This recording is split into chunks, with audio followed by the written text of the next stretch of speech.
Jen, you are in Europe. How was your holidays? We did all of our stuff, not only before Christmas, but before New Year's. So these were officially the longest holidays of my entire life. And that's like obviously awesome. But like we started with the Christmas markets the week of Thanksgiving. And then we ended the Christmas season in Spain. And when it comes to like Spain's holidays, January 5th and 6th are actually their biggest days. Yeah. So they're like the way it works here is Santa Claus doesn't give the gifts to the children. It's the three kings that show up. And so on January 5th, which is kind of like their Christmas Eve, every city has these giant parades. We're in Valencia right now, which is a very large city. And so I went to the parade where they have floats that are full of children and dancers. And like, it's a huge parade. And they just take fistfuls of candy and just chuck them at all the children that are watching. It was really fun to watch. And then it ends up in this big square where they had a big show and fireworks. I mean, it was rad. And then January 6th is a holiday. And so everything's completely quiet here. And that's because the night before when the kids go home, they put their shoes next to the tree because Santa comes in through the window. Or not Santa, the kings come through the window because everyone lives in apartments here. So there are no chimneys. Sure. Comes through the window, gives the kids their gifts or coal. And apparently the coal is black candy. So even if you're like bad, you still get candy. And then they eat these big cake things. And there's things inside the cake. So if you end up with the king figurine, you're king for the day. It comes with a little crown. You get to wear the crown and like, I don't know, boss people around, whatever the families decide. And there's also a little bean. And if you end up getting the little bean, then you have to pay for the cake next year. It's just a really cool tradition. And so we were here for all of that. And so my holidays went from Thanksgiving until January 6th. And so like it's kind all of Christmas. Like you didn't get, you did not get any Thanksgiving. It is just Christmas from before Thanksgiving until January 6th. It was all Christmas. And what's ironic about it is we spent actual Christmas in Alicante. Yeah. And really, that wasn't that Christmassy of a town. Like they had some decorations, but it wasn't like we were experiencing at the Christmas markets and all that stuff. And we had KFC for dinner because everything was closed. So out of all of that Christmas spirit that I had for like 7 weeks, Christmas Day was probably the biggest dud of all of it. It's very really unfair that when the kings come busting through the window on January 6th, it's very charming over there. But when we try to do it here, it's a big scandal. Yeah, less cute, but they do less kidnapping here. So there's more giving, less taking. So I think that's why it works. We will, of course, get to the big stories here in a second. Heaton, how was your holiday? It was great. I was back in Oklahoma for Christmas and back in Austin for New Year's and just had a really lovely time. A lot of very good family time back in Oklahoma. Saw mom, dad, brother, saw extended family out in Alva. And then saw a bunch of friends in Austin and in the brief swoop through town that I was there. It was very, very nice. Jen, actually, I meant to try to make you jealous by sending you a picture of us at Kill Tony on New Year's Eve. But I was like, oh, you want to know what? They're going to take our phones. And so I wouldn't be able to do it. So I just kind of put it out of my mind. But we actually finagled our way into a suite because it was at the Moody Center. Nice. And they don't take your phones from the suites. So I just forgot to do it. But yeah, it was a great show. It's going to be on Netflix on the 12th, I believe. Nice. But it was a phenomenal show. It was very, very good. Who were judging with Brian and Tony? Who were the other two? Rob Schneider and Roseanne Barr. Wow. Wow. I do wish I'd been there for that. That sounds like a fascinating time. And Gabriel Iglesias, Fluffy. And then, that institution, Kill Tony, has been around for long enough. And you've had people that have become famous young comedians that have, done tours. One of them's on SNL who came back and performed during that show. Spoiler alert. But their regulars now are like exceptional. And so they brought like 4 regulars back that were like really, really good, like ready for hour-long specials. And then you had a bunch of special guests. Harlan Williams was there. It was great. And also the random bucket pulls were good. Were really good. Like usually like that's part of the charm of Kill Tony is that lunatics show up and bomb. And it's like, but this time it's in front of 14,000 people at an arena. But yeah, the first like three, it actually set a bad tone because all of the randoms were good. So they overloaded it with pros, and then the randoms were good too. So by the time that the first person bombed, the audience was so expectant of good comedy that they just got booed. And it was, they had a hard time wrestling the crowd back to be like, no, that's not what you do. Like, they're not all supposed to be good. We just randomly got like 3 good ones. But that's what's fun about Kill Tony, right? Is like even the audience are a bunch of savages. It's just, it's such an immersive thing. They were That's very, so cool that you went. Yeah, it was really, really fun. And I encourage everybody to watch it when it comes out on. I sent a taunting video to Jen from where I was. Granted, it wasn't on New Year's Eve, but I just sent her Jen, I'm in a train. Fuck you video. Yep. That was one of the only messages I got on New Year's. So thanks for that. And Joe asked me, he's like, Joe's like, where the heck? Because you sent it to Joe too. Joe's like, where the hell is he? And I'm like, well, judging by the cowboy hat, he's not home because he likes to be that guy in the cowboy hat to get attention. I've started doing it at home too. I'm easing into it. It's becoming, this won't mean anything to you, Jen, but as Spock got older, he became comfortable with all of the conflicting parts of his being, the human and the Vulcan. And the shit-kicking cowboy character is a part of my heritage and past. I'm leaning into it a little bit more. His new look, Jen, Brushwood and I correctly diagnosed it as the son the board of the oil company is terrified the company will pass to. Like that's what he dresses like. Everybody who's been like old world oil, they're like, oh God, he's gonna make us do sketch comedy at the retreat. Like, this is gonna be fucking terrible. See, I was seeing more like Woody from Toy Story if he had to get a corporate job. Yeah, I can see that. Yeah.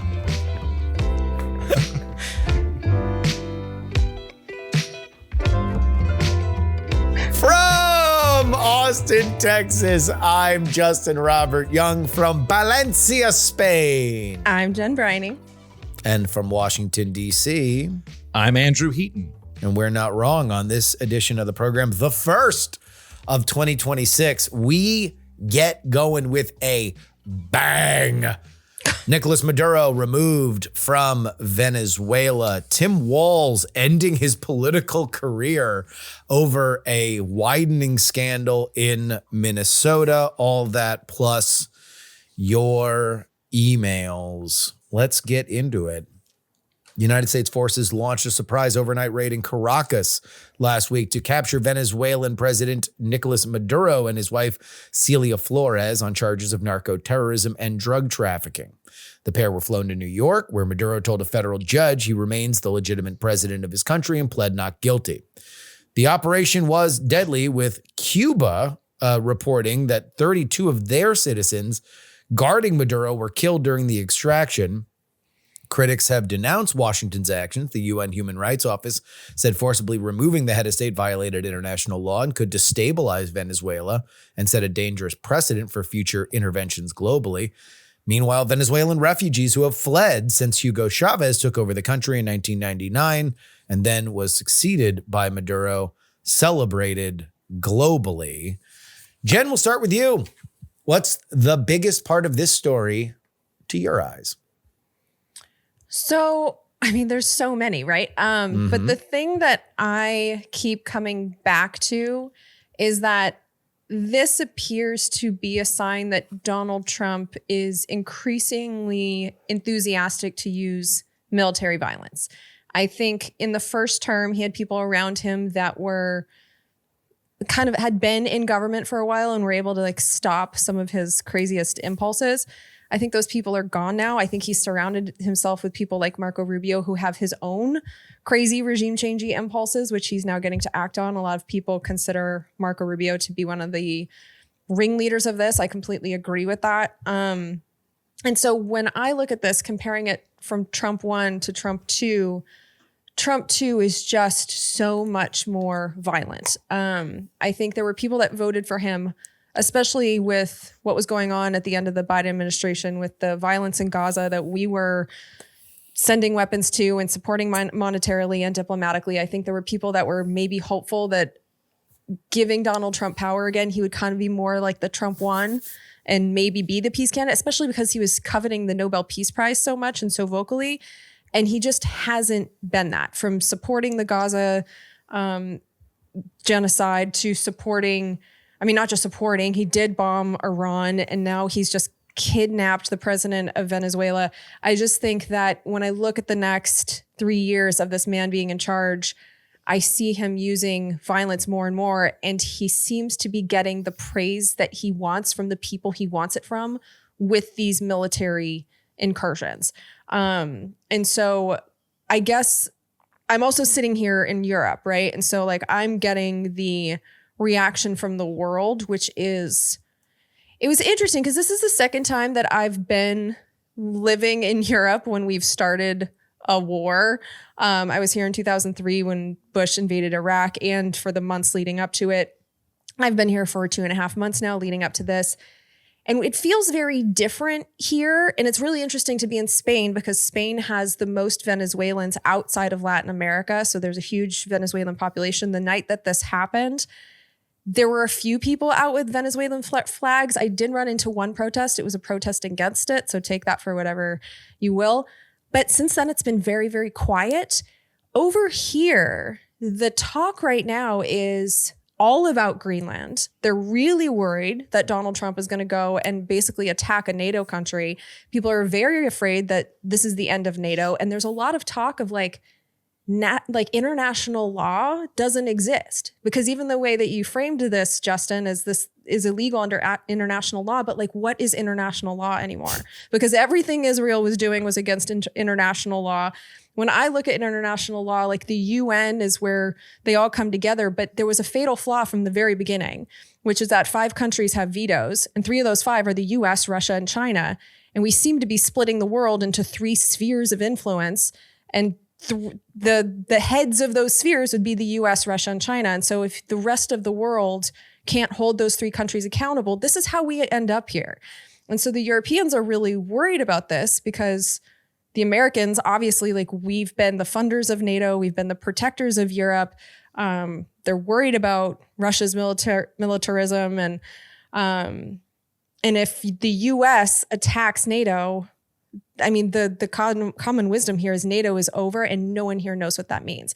So it's like, not only is Donald Trump more chaotic and violent, but our allies are now looking at us and being like, oh my God, we never imagined a situation where America would threaten us, but here we are. And that's been really interesting to me, that the attack on Venezuela, the response here hasn't really been about Venezuela. It's been about the fear that we're instilling in the world of our own actions and how much we are isolating ourselves. And so I think those are the big picture stories that I'm seeing more than anything. We can get into the details of the Venezuela of it all, of course. Yeah. But like when I look at like the biggest part of this story, I'm looking very big picture here. And it's like America is becoming, even more so than it kind of already was, but is really becoming one of the bad guys in the world. People are afraid of us, people that are our allies. And I mean, Europeans. Very uncomfortable. Yeah, but the Europeans have been our main...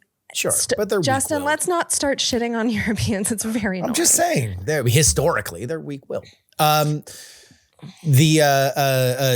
all seriousness, the Marco Rubio announced this morning that there will be a meeting between him and Denmark speaking about Greenland. We can probably have another conversation about that, but I would like to keep it on Venezuela for right now. Heaton, what is the biggest part of this story from your perspective?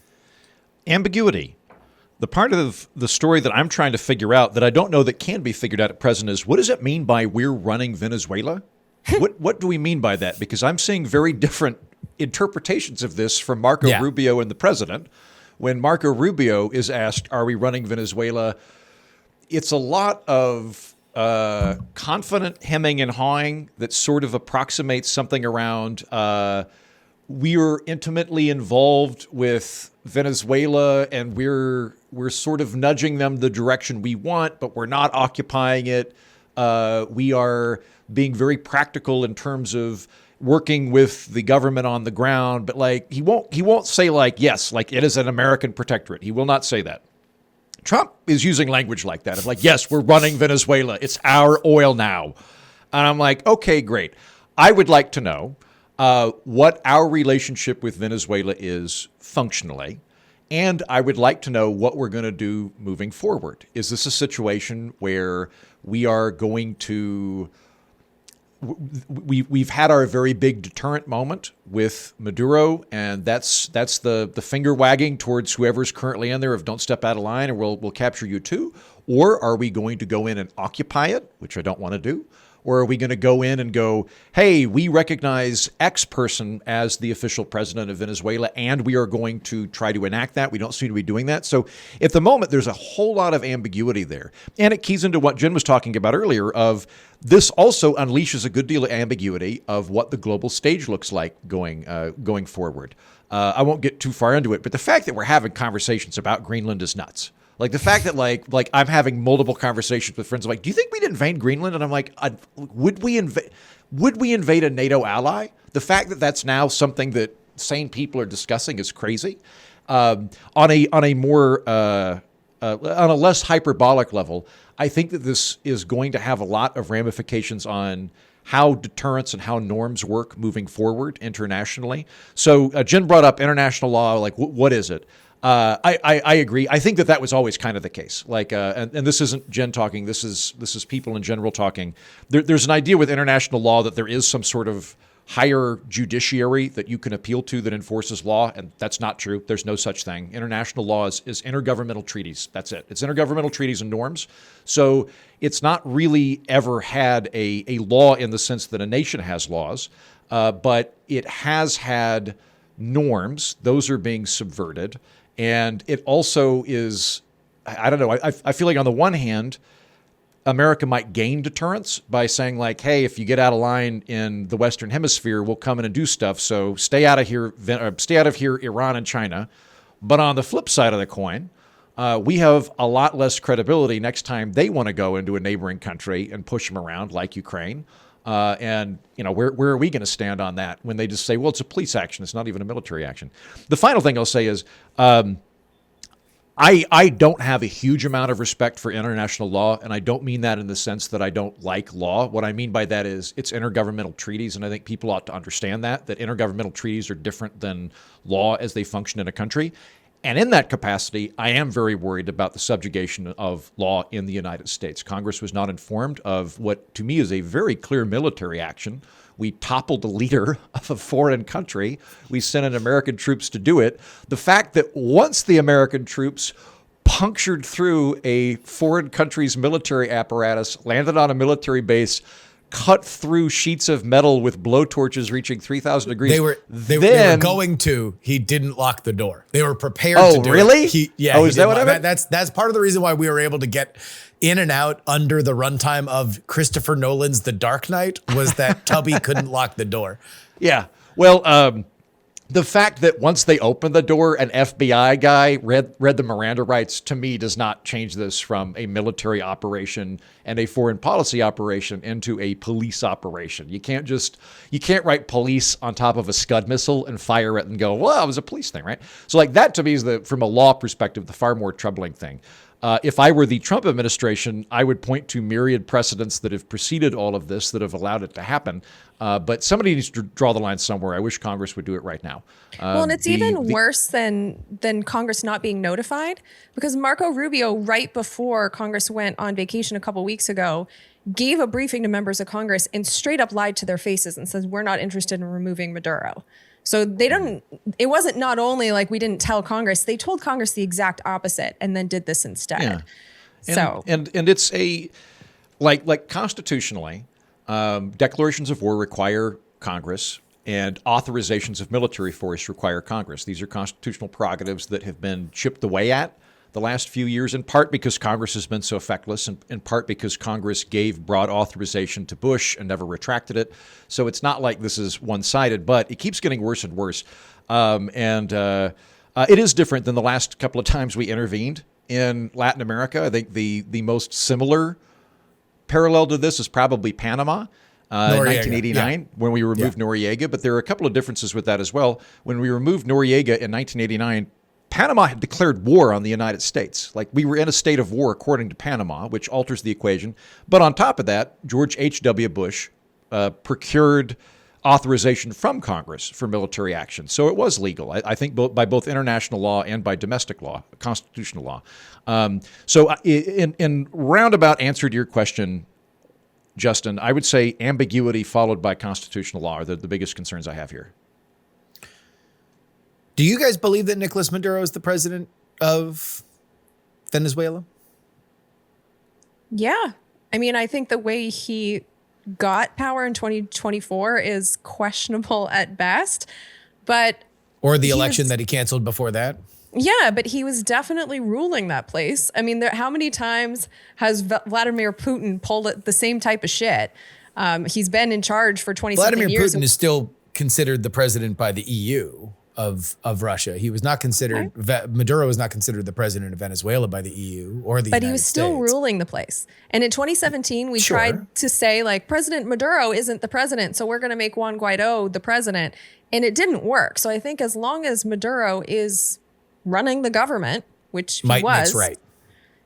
Well, I mean, that's the thing. Like, this isn't our fucking business. This is their country. If they haven't removed him from power using their constitution or their military or whatever they want to do, yeah, he was the president. Like, I don't know who else you would call the president who was leading the day-to-day, who was running their agencies. It was clearly Nicolás Maduro. And if that wasn't supposed to be the case, that's up to the Venezuelans to do something about that.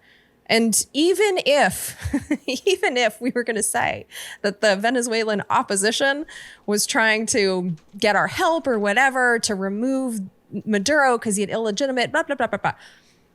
That's not what happened here, because Donald Trump isn't putting the opposition in power. Instead, the vice president, who is a Chavista, which is basically the political party of Maduro, is now the president. He's working with the people. Like, it's interesting that they're trying to frame this as not a regime change because it's a lie, but at the same time, there's a kernel of truth in it because they've only removed the figurehead.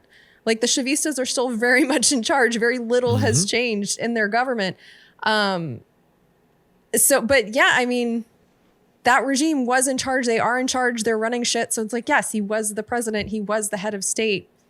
We don't get to just take him out because we don't like the way he was. Well, I think there's a line for me, at least, between whether or not you agree that he should be removed and whether or not you believe he was the president, because there was a very clear line. If we're going to talk about international law, we're going to talk about the international consensus. The international consensus was he was illegally operating that against the will of his own people by way of not one, but two elections.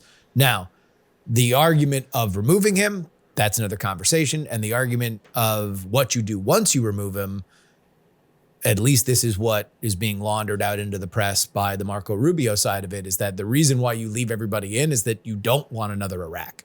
You don't want a de-Ba'athification process where you essentially take out everybody that ran everything and you create a massive power vacuum that creates more of a headache that would necessitate boots on the ground to secure certain things. What you would rather do is, in one criminal gang, take out the head and then say to the second in command, either you're going to comply or you're going to have the same thing happen to you.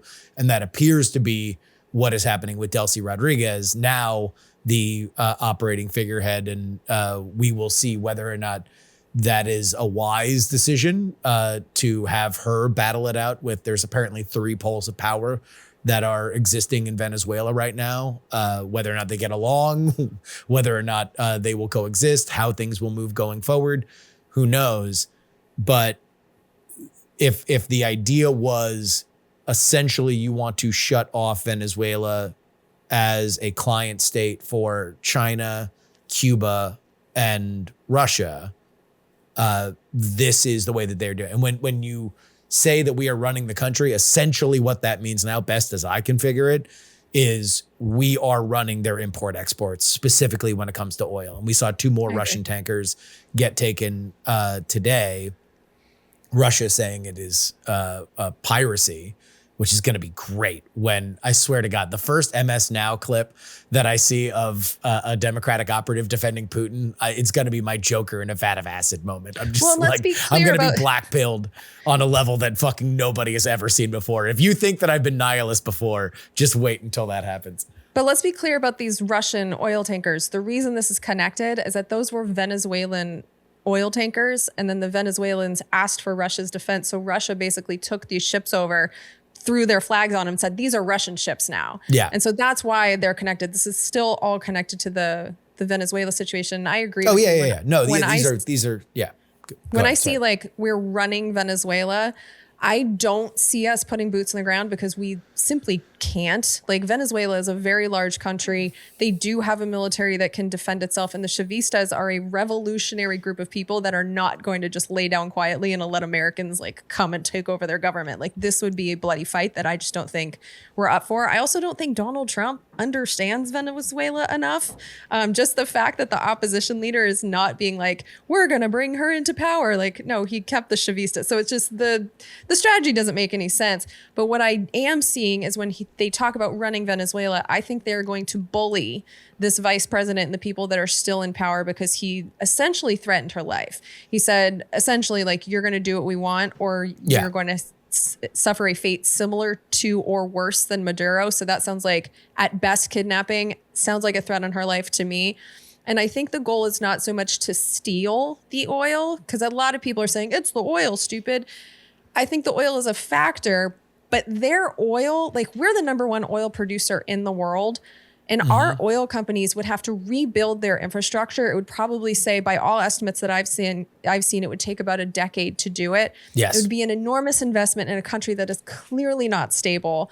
And we're not stable enough to like guarantee, like, we can't guarantee the safety of these companies. So I don't think it's about stealing the oil. I think it's about determining where that oil goes.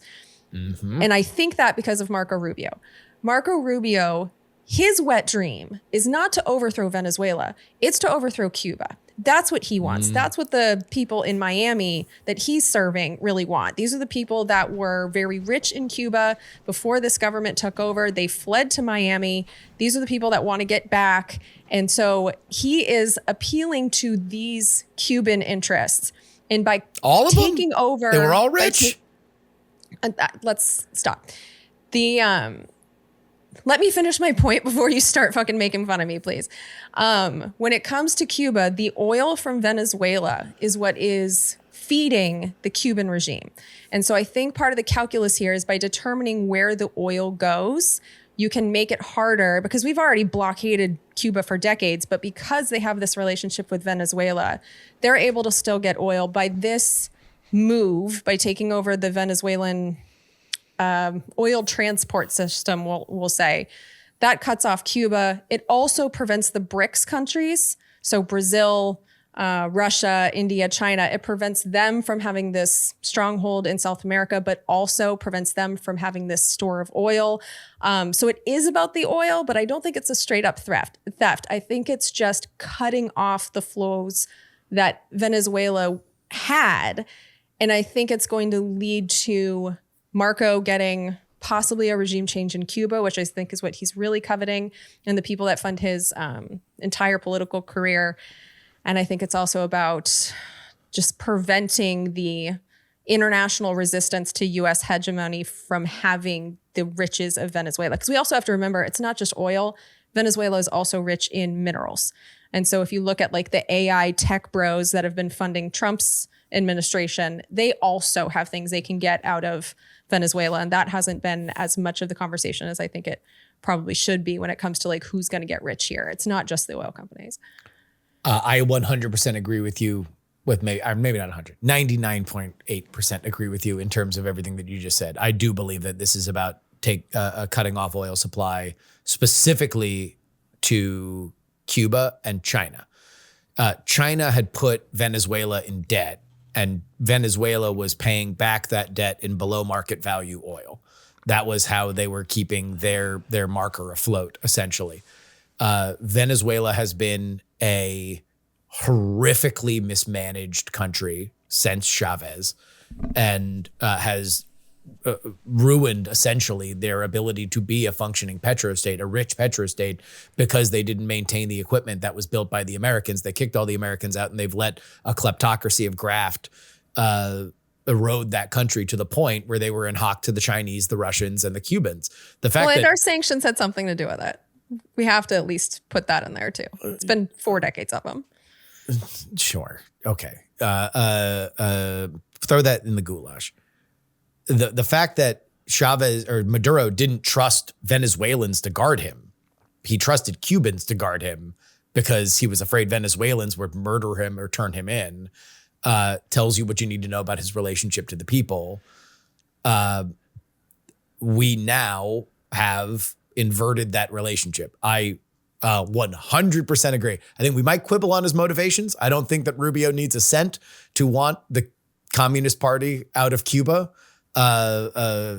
Knowing where that dude grew up, growing up next to it, you don't need to be paid to believe that the Communist Party of Cuba is one of the greatest evils that has ever existed, and that you would want them gone. Like, that is ingrained. I do believe that he is in play, that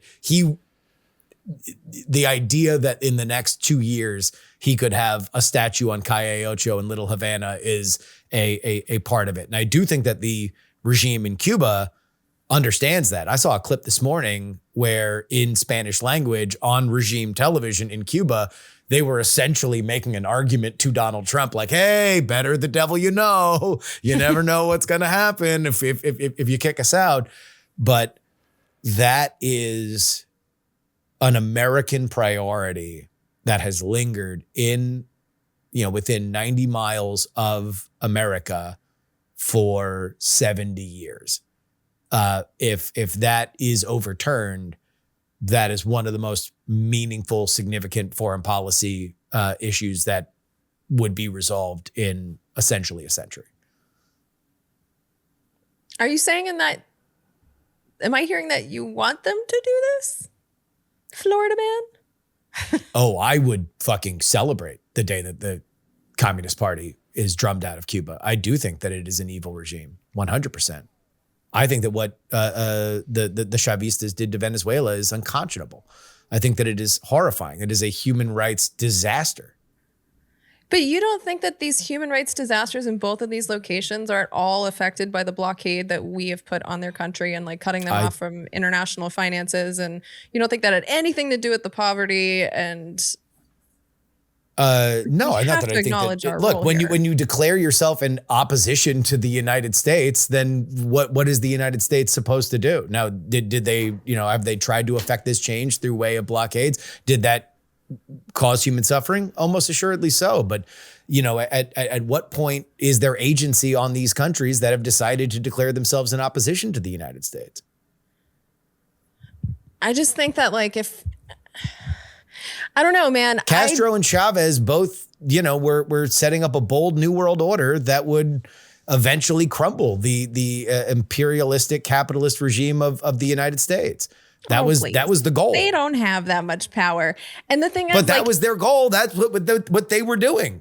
Yeah, but it's not possible. And so I think what we're opening the door to is here is a government that doesn't like ours. Are we really comfortable with giving the permission to the people in charge of our government to go wherever the hell they want and remove leaders?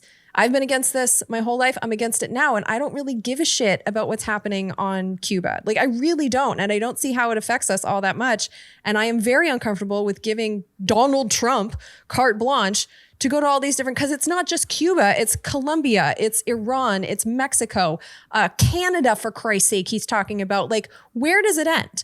If he has permission to go into any of these countries and do this, does he not have permission to go into all of them? And I'm so uncomfortable with this. Let me pause. I wasn't saying that I am for the United States going in and removing the regime in Cuba. I said that I would cheer the day that it fell. The interventionist element is something that I do believe that there should be a large discussion about. But I do think that at least when it comes to Chavez, the discussion should be about how he was not an internationally understood and recognized president. So if we are talking about international law, Maduro, Chavez. Okay. Sorry, yeah.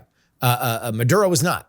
Maduro canceled 2 elections. He clearly lost the last one when he banned his number one oppositional candidate, Machado, who's the one that won the Nobel Peace Prize. So she had to run a proxy candidate. That proxy candidate won. They smuggled out proof that the proxy candidate won, and Maduro also just said, LOL, sorry, we're not doing it. So if we had robust international law with any kind of will by way to stand up for these things, up to and including the party of democracy, the Democrats, which instead, to lower gas prices, decided to reward Maduro's regime by importing some of the oil to bring down the prices that were rising because of inflation, then he would be gone by other means. I wish that there were a illegitimate president claw that would come down from the sky, pick up his dumb mustache and drop him in the ocean. That didn't happen. And I am conflicted about going in there and taking him. I'm very glad that it is not just a full-scale boots on the ground occupation, because I don't think that would be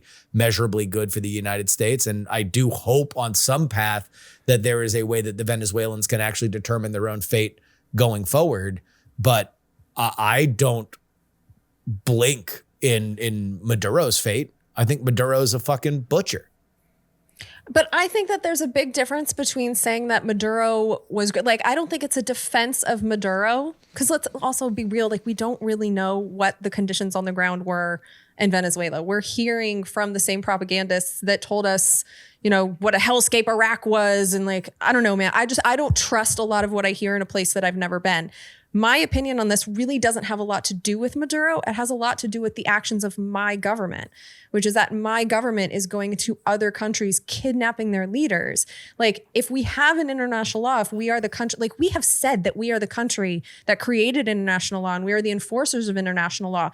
If you want to remove a president from a country, the entire world should be getting together at the UN in order to do that together. That's why we have these systems. It can't be rule of the world by Donald Trump. That is not a safe, stable world. And that is where we are right now, is that this guy gets to decide who leads and where, because clearly Venezuela is not US jurisdiction.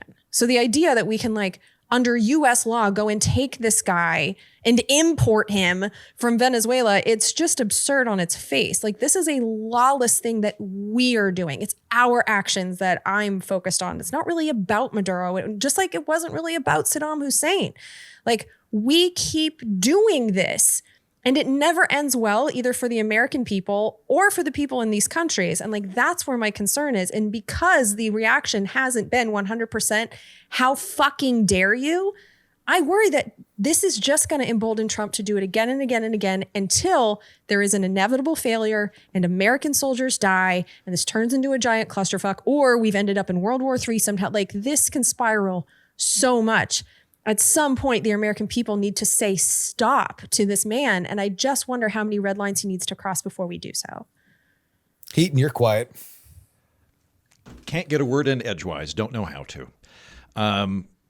Let's go back with about 15 minutes ago, de facto versus de jure. I would say that Maduro is the de facto president. He's not the de jure president, but these are completely different constructs. So from a de facto perspective, we've been at war many times since World War II. From a de jure perspective, we've not been at war since World War II. That's the last time Congress declared war. Maybe they did during Korea, but I don't think they did. I think it was just authorization of force, right? So there are all these separate concepts of whether they're legitimate or not. But the legitimacy is completely a social construct. So if Maduro is the legitimate president or not is to some extent the same magical thinking we apply to all government. It is a social construct there.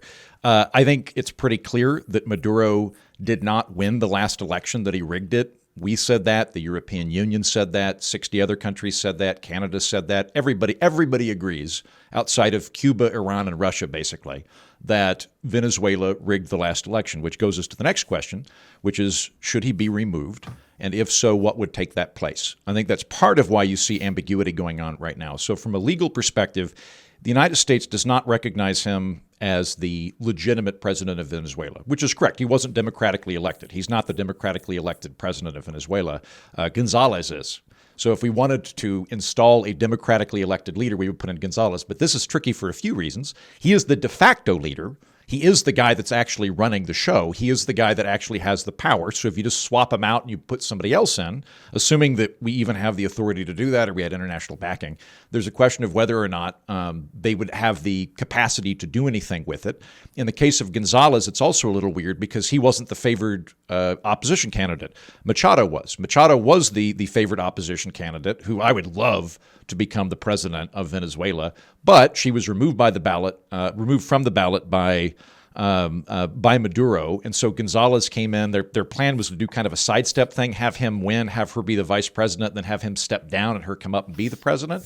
But it's an odd situation where the opposition leader wasn't on the ballot and therefore wasn't democratically elected. So if America came in and went, well, we're going to recognize Machado as the president, that would be us picking who we like, but not any type of democratic access or democratic constraints that actually did it. In terms of what we should do moving forward, I don't think that occupation is a good idea.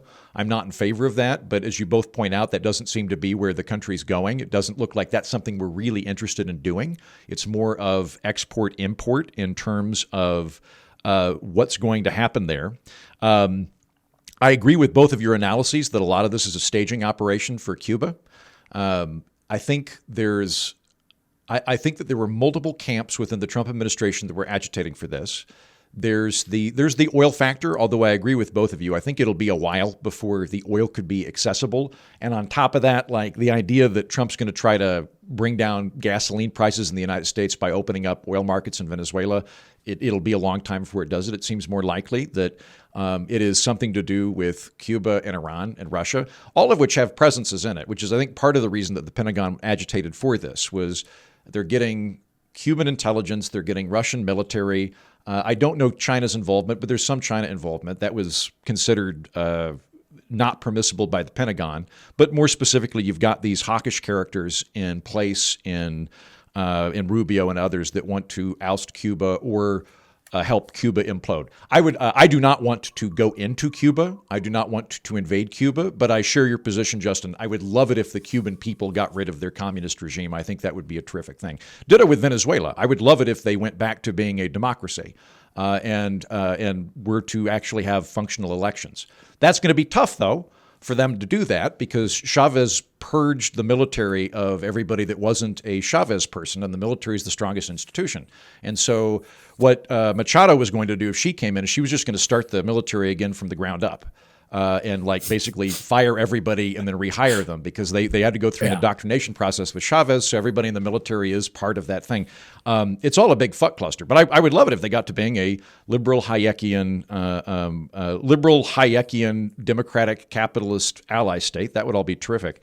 To the thing about why they're in such bad economic position, I would love to turn this into capitalism is better than socialism because it is, but the underlying economic problem that Venezuela has suffered from predates socialism and it predates, I don't want to say capitalism, it's really not the underlying issue. The underlying issue that Venezuela has been dealing with for coming up on a century now, a little bit over a century, is Dutch disease.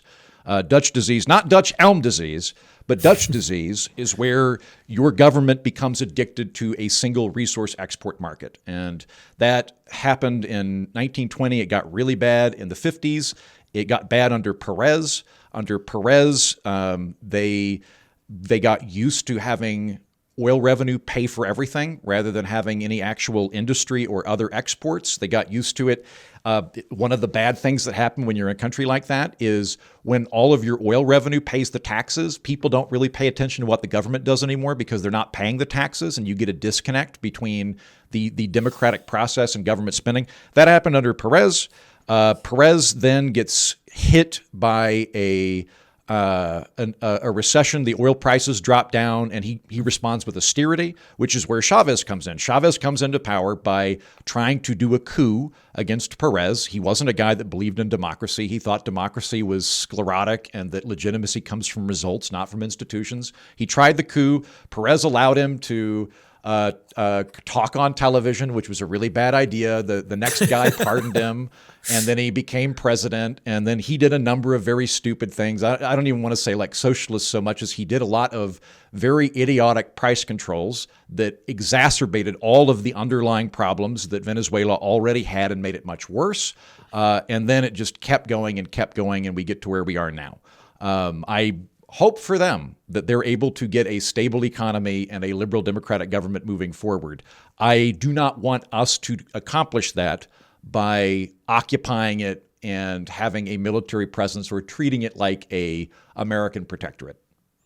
I would agree with your entire Venezuelan history lesson and only add everything you said about Chavez is true. And then Maduro comes in, who's even dumber. And the country is now even more in debt, both financially and militarily, to outside interests. Maduro is less charismatic, less intelligent, less everything. Like I don't like Chavez at all. Chavez was a true believer. I don't think Maduro was ever a true believer. I think Maduro is just a thug and was just like, oh, this is a great way to get some money. Part of the thing that happened with Chavez was that there was this boom, and I believe it's in this moment that Oliver Stone makes a documentary that has not particularly aged well about the socialist rising of Latin America, but there was a boom in the oil price after he nationalized the oil, and so there was this rise in prosperity in Venezuela. The problem was he extracted all of the wealth from the oil industry and put it into the country and did not maintain the equipment for which they could continue to prosper.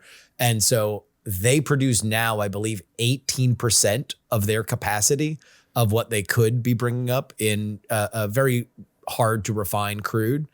They sell that essentially under market value to China to maintain the debt that China has them in. Like that is the economic state of Venezuela now. Now that's another reason why there are, global ramifications to this, because essentially what the United States has said to China is, oh, boy, sucks you lost all that money. They're definitely not going to pay you back because we're not going to allow them to send you oil anymore. And, if they turn over their government, then you're going to have something to commiserate with Exxon about because you're just going to be out whatever money that you put into that country. When you couple that with Iran, and there's a popular revolution in Iran, whether or not that will come to any kind of fruition, whether or not the United States will have any involvement in what is happening in Iran, it does put China, which does not have the same oil capacity that the United States does, into a bit of a tricky situation. Iran is the number one supplier of oil to China. Venezuela was not, but in a scenario where, let's say theoretically, there was a hot war between the United States and China, having Venezuela underneath in their control would have been a tremendous asset for China, as with the Panama Canal. Now those two things are diminished. Like there is like kind of big realpolitik risk sort of stuff that you can look at, but I don't think any of that extraction, that macro look, should make anybody less queasy about what happened. Because I do think that there is an element, no matter how clean, no matter how fast it went, and no matter how deserving, in my opinion, Maduro was to be removed by someone, by the ghost of Christmas past, the fact that the United States did it is something that I do think that we should be weird about, because it is not exactly Noriega. Well, I think where we can give credit where credit's due is operationally, it's very impressive. The operational, tactical, kinetic thing that happened was done cleanly and quickly. Props to them in that capacity. The legal part of it is the part that really bothers me. That's the part that really bothers me. I agree. Maduro's a scumbag. He is a dictatorial thug. I have no sympathy for him. However, I also could see a situation, and there are situations where there is some deranged, torturous drug dealer, and a cop knows that they're a deranged, torturous drug dealer. The cop's not allowed to shoot him in the face. The cop still has to bring them to justice, still has to subject them to law. Even outside of international law, which I acknowledge is soupy, under American law, you have to go through Congress. This was not done. And I think this is similar to a cop deciding to shoot a drug dealer in the face rather than actually go through the process of taking him to court, taking him to jail, all those things, which would have involved in this instance Congress. And I felt the same way when Barack Obama bombed Libya. Like I think this is a very disturbing slide we have into executive rule that needs to be curtailed. Like I would file impeachment charges there. First of the year. I would go with impeachment charges on this, as I would have with Barack Obama and anybody else that does military action without congressional approval or does regime change without congressional approval. You know who you sound like, who is very notably absent right now, is Tulsi Gabbard. Like, she's the director of national intelligence. And yet when all this was going down, the people standing behind Donald Trump when he announced everything was Marco Rubio, John Ratcliffe, who's the head of the CIA, Stephen Miller for reasons. But Tulsi has been nowhere. Like, she was the one who was so against regime change wars. And when I saw that she was going to be the head of the DNI, or she was going to be the director of national intelligence, I was like, okay, well, at least she'll be there. But like, you don't hear her name. You don't hear her speak. And where the fuck is Tulsi? Yeah, well, and like this is one of the other things that I think we're now figuring out is are people opposed to occupation, nation building, or regime change? Because they're not necessarily the same thing. Like when Trump was running against Hillary Clinton back in the day, while I was not a Trump guy, I thought the strongest argument for Donald Trump, the strongest argument at the time was Hillary Clinton's a known commodity. She's a war hawk. Donald Trump is an isolationist, at least that's what he's saying. And so, yes, you're going to get an asshole, but you're going to get an isolationist asshole that's not going to invade other countries. And that was definitely a big pitch in 2024. Yeah. Was, look, Trump is, we're tired of forever wars. This was the big Marjorie Taylor Greene thing and nominally her falling out with Donald Trump. And now we're kind of having to pick this apart of, well, with a forever, is it the forever war that's the issue or is it the regime change part of the issue? In other words, if you could hit a button and swap out the guy at the top, but we don't have to occupy the country and we don't have to put in any blood or treasure, what do we think now? Because that's kind of where we're at. Is it turns out that Trump's not opposed to regime change, but Trump does want to hold back in terms of occupation and direct nation building. Historically, and I'm only going on public polling here, I'm not saying that it is morally good or right. Historically, America likes American might affecting the world quickly. The most popular war that we have had in American history was the first Gulf War, which was like, you know, a Netflix series. It just like spanned for 12 weeks. There were baseball cards of it. Do you remember that? Do you remember Gulf War baseball cards? Norman Schwarzkopf was one of the most famous people on the planet.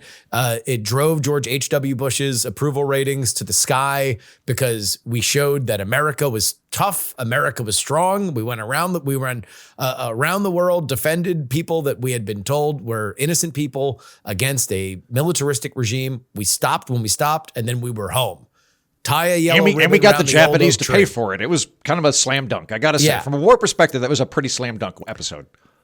What we have seen in Trump 2 are two exceptionally dangerous, high-risk military missions, and I'm specifically referring to the bombing in Iran for the nuclear facilities and the extraction of Maduro, that the American public didn't know about until Donald Trump truthed on his private message board.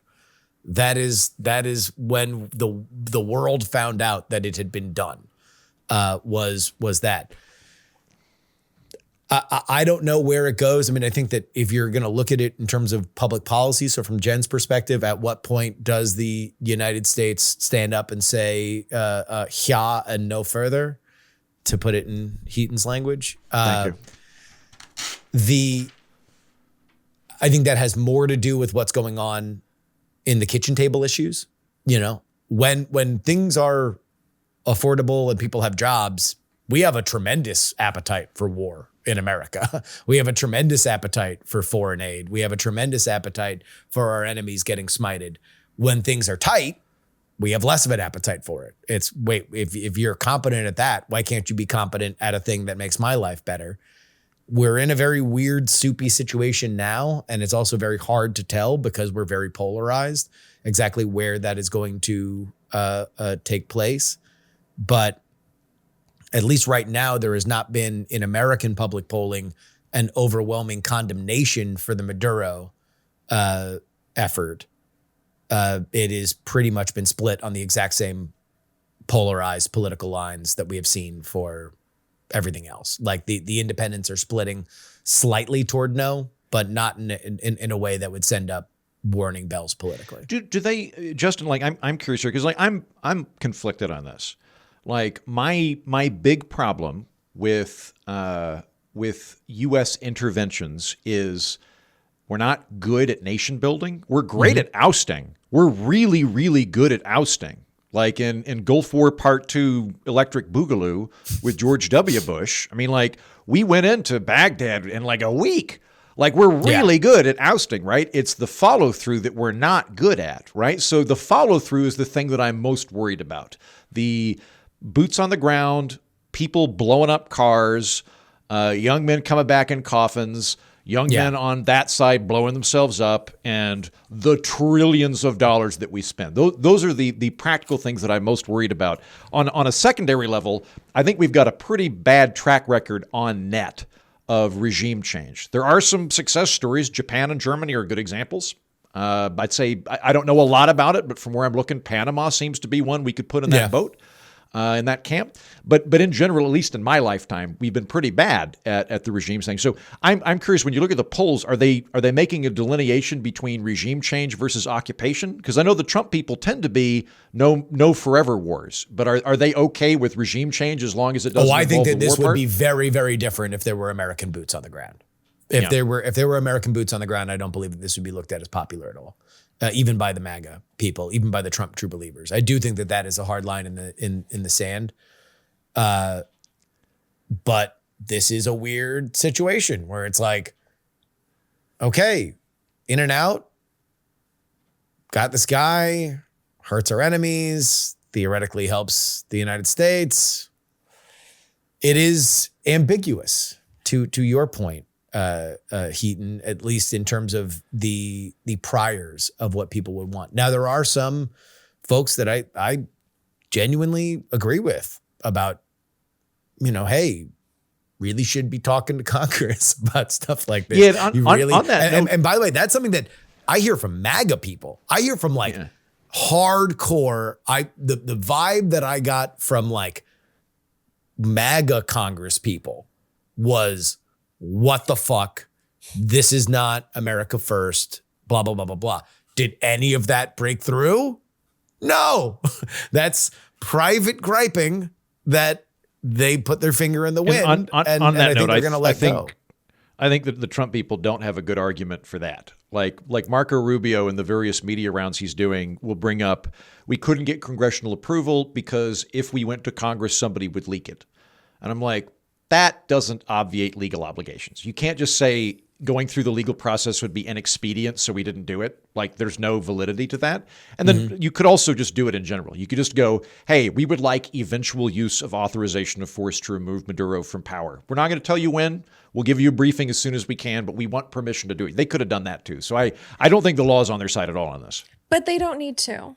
That's the problem. Like, I've been studying these people for so long, and like they have abdicated all of their responsibility. So a law doesn't really exist if Congress is refusing to enforce it, especially when it comes to like enforcing laws for their own power. Like, they are absolutely refusing and have been for decades. This is nothing new. I think the last war that we actually declared was like Korea. So it's like, yeah, we can say on paper they're supposed to get authorization. They're supposed to notify Congress. But if there are no repercussions, they don't fucking have to. And I think that is what they are going by, is just the practical reality, which Marco Rubio knows as a senator, that you can disrespect these people to their faces and they care so little about the institution that they're not going to do a goddamn thing. They've gotten away with it every other time. Why would this be any different? And part of the reason why people are okay with it is the expedience. And so if Marco Rubio, it's an effective political argument. I'm not saying it's an effective legal or moral argument, but if you say, hey, the thing you liked about it, that it was quick and no Americans died, that wouldn't have been true if we would have told Congress. If you're just looking at the bar table argument, then that holds up.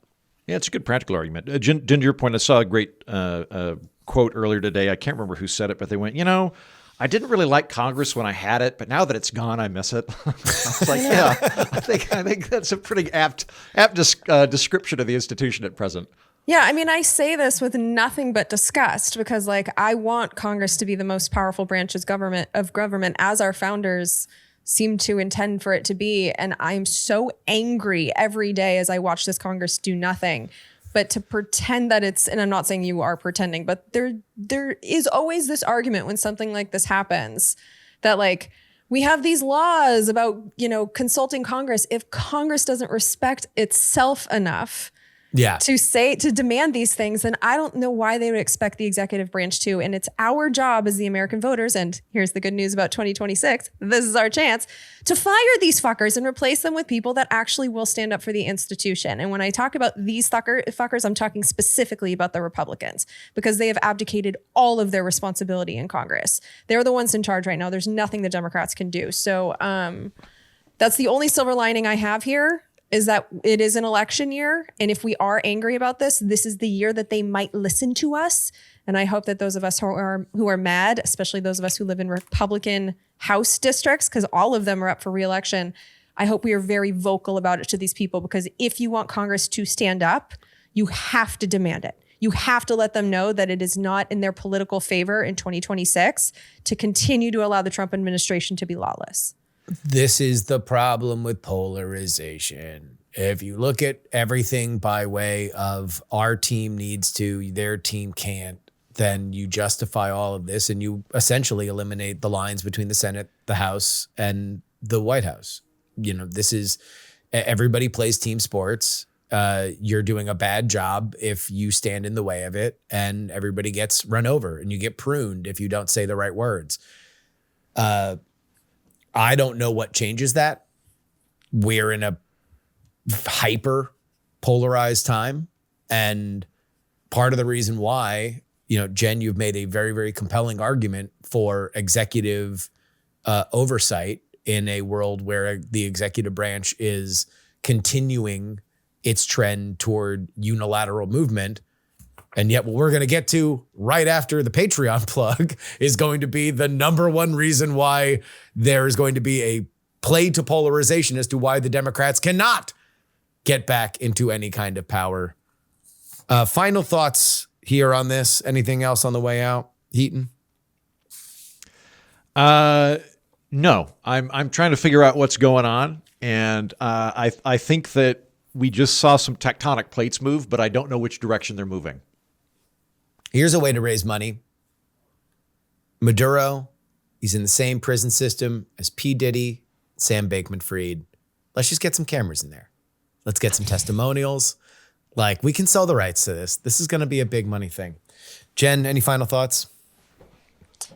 I guess when I look at the bigger picture of this, my bigger concern is that it doesn't stop here, which is why I would really like to see the American people start to say no. And the way that we can say no is through Congress. But if people aren't calling their members of Congress, Cuba, Colombia, Greenland, Iran, Mexico, Panama, Canada, there is a list from the Trump administration that they have their eyes on. If they see this as a victory, there's just more violence to come.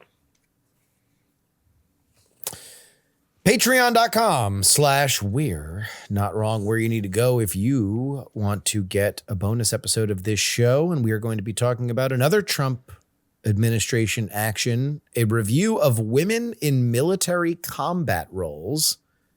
Is this reasonable? Misogyny? Something in between. 3 decorated combat veterans we'll discuss on the Patreon episode. Patreon.com. Finally, commentary on the military by 3 college-educated fucking gas bags. We will discuss on the Patreon episode. Patreon.com/we're not wrong. And guys, come on, you missed us. You haven't heard us talk about news in a while. You want more of us. Get on the team. Minnesota Governor Tim Walz announced that he will not seek re-election following a mounting controversy over a state investigation into alleged fraud and abuse at a network of Somali-run daycare centers that received millions and possibly billions in public child care subsidies. While Walz has denied personal wrongdoing, critics argue his administration ignored repeated warnings and failed to act sooner despite red flags raised by regulators and whistleblowers.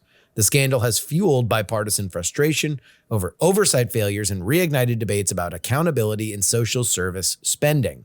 Walz said stepping aside was necessary to avoid becoming a distraction, but the episode leaves lingering questions about governance, enforcement, and political responsibility. Mr. Heaton, Minnesota is an overwhelmingly blue state. The Republican Party is essentially non-existent. The controversy is not new. Why does the Democratic nominee for vice president in 2024's election decide that he is going to drop out now? He is going to be the president of Venezuela. I think it's pretty clear that is the direction we're going. So, side note, what's the MyPillow guy's name? Mike Lindell. He's running for governor in Minnesota. Minnesota's such a fun state. I cannot tell you how badly I want to visit Minnesota. I think it's a fascinating place. I think the politics is fascinating there. They've had Jesse Ventura. They've had, I was about to say Weird Al. I don't think he's from there. They've had Al Franken. Yep. And now they're having the MyPillow guy run for governor. It strikes me as a wonderful, wonderful place. So working our way to our question, this is one of the topics that I was really sad that we weren't able to talk about as it was really coming to a head during our holiday interregnum. There was this big fraud scandal that took place with childcare within the Somali community. I thought that was very interesting because I didn't particularly like the commentary I was seeing on either side of the aisle on it. I felt like some of the outlets that I looked at from the progressive side were wanting to downplay the fraud. And if you care about social safety nets, you should be very concerned about fraud when they happen because they hurt the whole enterprise. Like if people look at social safety nets and think that they're just graft, they're not going to support them. You need to be really worried about that. On the flip side of the coin, with the admittedly limited amount of conservative outlets that I looked at, they were really trying to, from my view, change it into an immigration thing rather than a fraud thing. Like I watched one guy talking about, imagine that you move to Minnesota and you work your fingers to the bone 80 hours a week and you do that for 60 years. And then a bunch of Somalis come in and get $175,000 to run a fake childcare and they're taking your money. And I'm like, yeah, it would still be bad if they were white. If it were a bunch of Episcopalians that had last names like Torkeldinker that were doing the fraud and the scandal, would also have a problem with it. I don't really care that they're immigrants. I have a problem with graft and with corruption. I think it's interesting as well in that when I was in New York, one of my friends. I was like, what are you doing right before I left? I was like, what are you doing these days? And she went, oh, I'm providing elder care to my grandmother. And I was like, oh, that's so nice of you. And what New York State had done at the time was, in an effort to expand the amount of people that were providing care for elderly people, they went, if you were a elder care provider for someone in your family, just let us know and we'll send you a check that we would otherwise be sending to, Medicaid services and things. And I went, that is going to increase the supply dramatically, but it's also going to increase the corruption dramatically. And it looks to me like something like that probably happened in Minnesota. That being said, where we get to where I get kind of confused is governors are different from state to state. Some states have strong governors. Some states have weak governors. Oklahoma has a weak governor. Oklahoma is kind of like mayors. Like mayors in most cities in America are really the chairman of the board for the city council. They just happen to get mascot status because they're mayor, but they don't have any actual power. It's usually the city controller or the city manager. I don't know how Minnesota runs, so I don't actually know to what extent the governor of Minnesota is actually on the hook for fraud within those programs, particularly if they're federal. And I gather that a lot of them were federal. It's federal money authorized through the state. Was it? Okay. I don't know. So I don't know if it is a thing that Tim Walz fucked up on and he just turned a blind eye and as I'm seeing from some conservative outlets, turned a blind eye because they were reliable Democratic donors, then yeah, fuck that guy. He should step down. But I don't really know. If it's a situation also where it really didn't have much to do with the governor, then I wouldn't put much onus on him. But I don't know Minnesota politics. Why he would step down, I don't know, Justin. I have to defer to you on this because I'm scratching my brain. I remember this being spoken about a year ago when we were in Chicago. Like I remember doing my research on my crash course research where like I have to crank out an episode in an hour and I'm just frantically reading shit and talking into a mic. I remember there being frauds in Minnesota at the time. So I don't know why now would be different. And I have to defer to your political ingenuity on it. It's not just last year. This has been going on, I think, since 2022. Oh, yeah. It's a while. I mean, before that. So Feeding Our Future was a big fraud that happened during the Trump authorized COVID money that was a part of Tim Walz's last reelection. He was pressed by, I believe, Tony Evers was the guy who was running against him during their debates, which I watched to crunch tape for when Walz debated against J.D. Vance. And Walz was able to evade it. He said, look, yeah, bad actors did bad things. We referred them to the authorities, and that was that. He has said the same thing about the stuff that has happened here. You know, the thing that kicked this off was a trial for autism clinics. So there was money that was coming in from the feds for autism clinics, and that there were several in the Somali community that were essentially just cashing a check for kids that were not autistic and in many cases didn't exist. That went to trial. Like they were doing kickbacks of families. Oh, yeah. Yeah. That went to trial. They tried to bribe a juror by saying with a pile of cash, a note that said, isn't it bad that the Somalis are being held to a racist standard? That juror reported it. So the guy who bribed the juror wound up going to jail too. And then a bunch of people were prosecuted and found convicted. There's a great New York Times story about this situation, the autism clinic situation. And I encourage anyone to read it because if you hear about this in any other organization other than the New York Times, then a certain segment of the population doesn't believe it.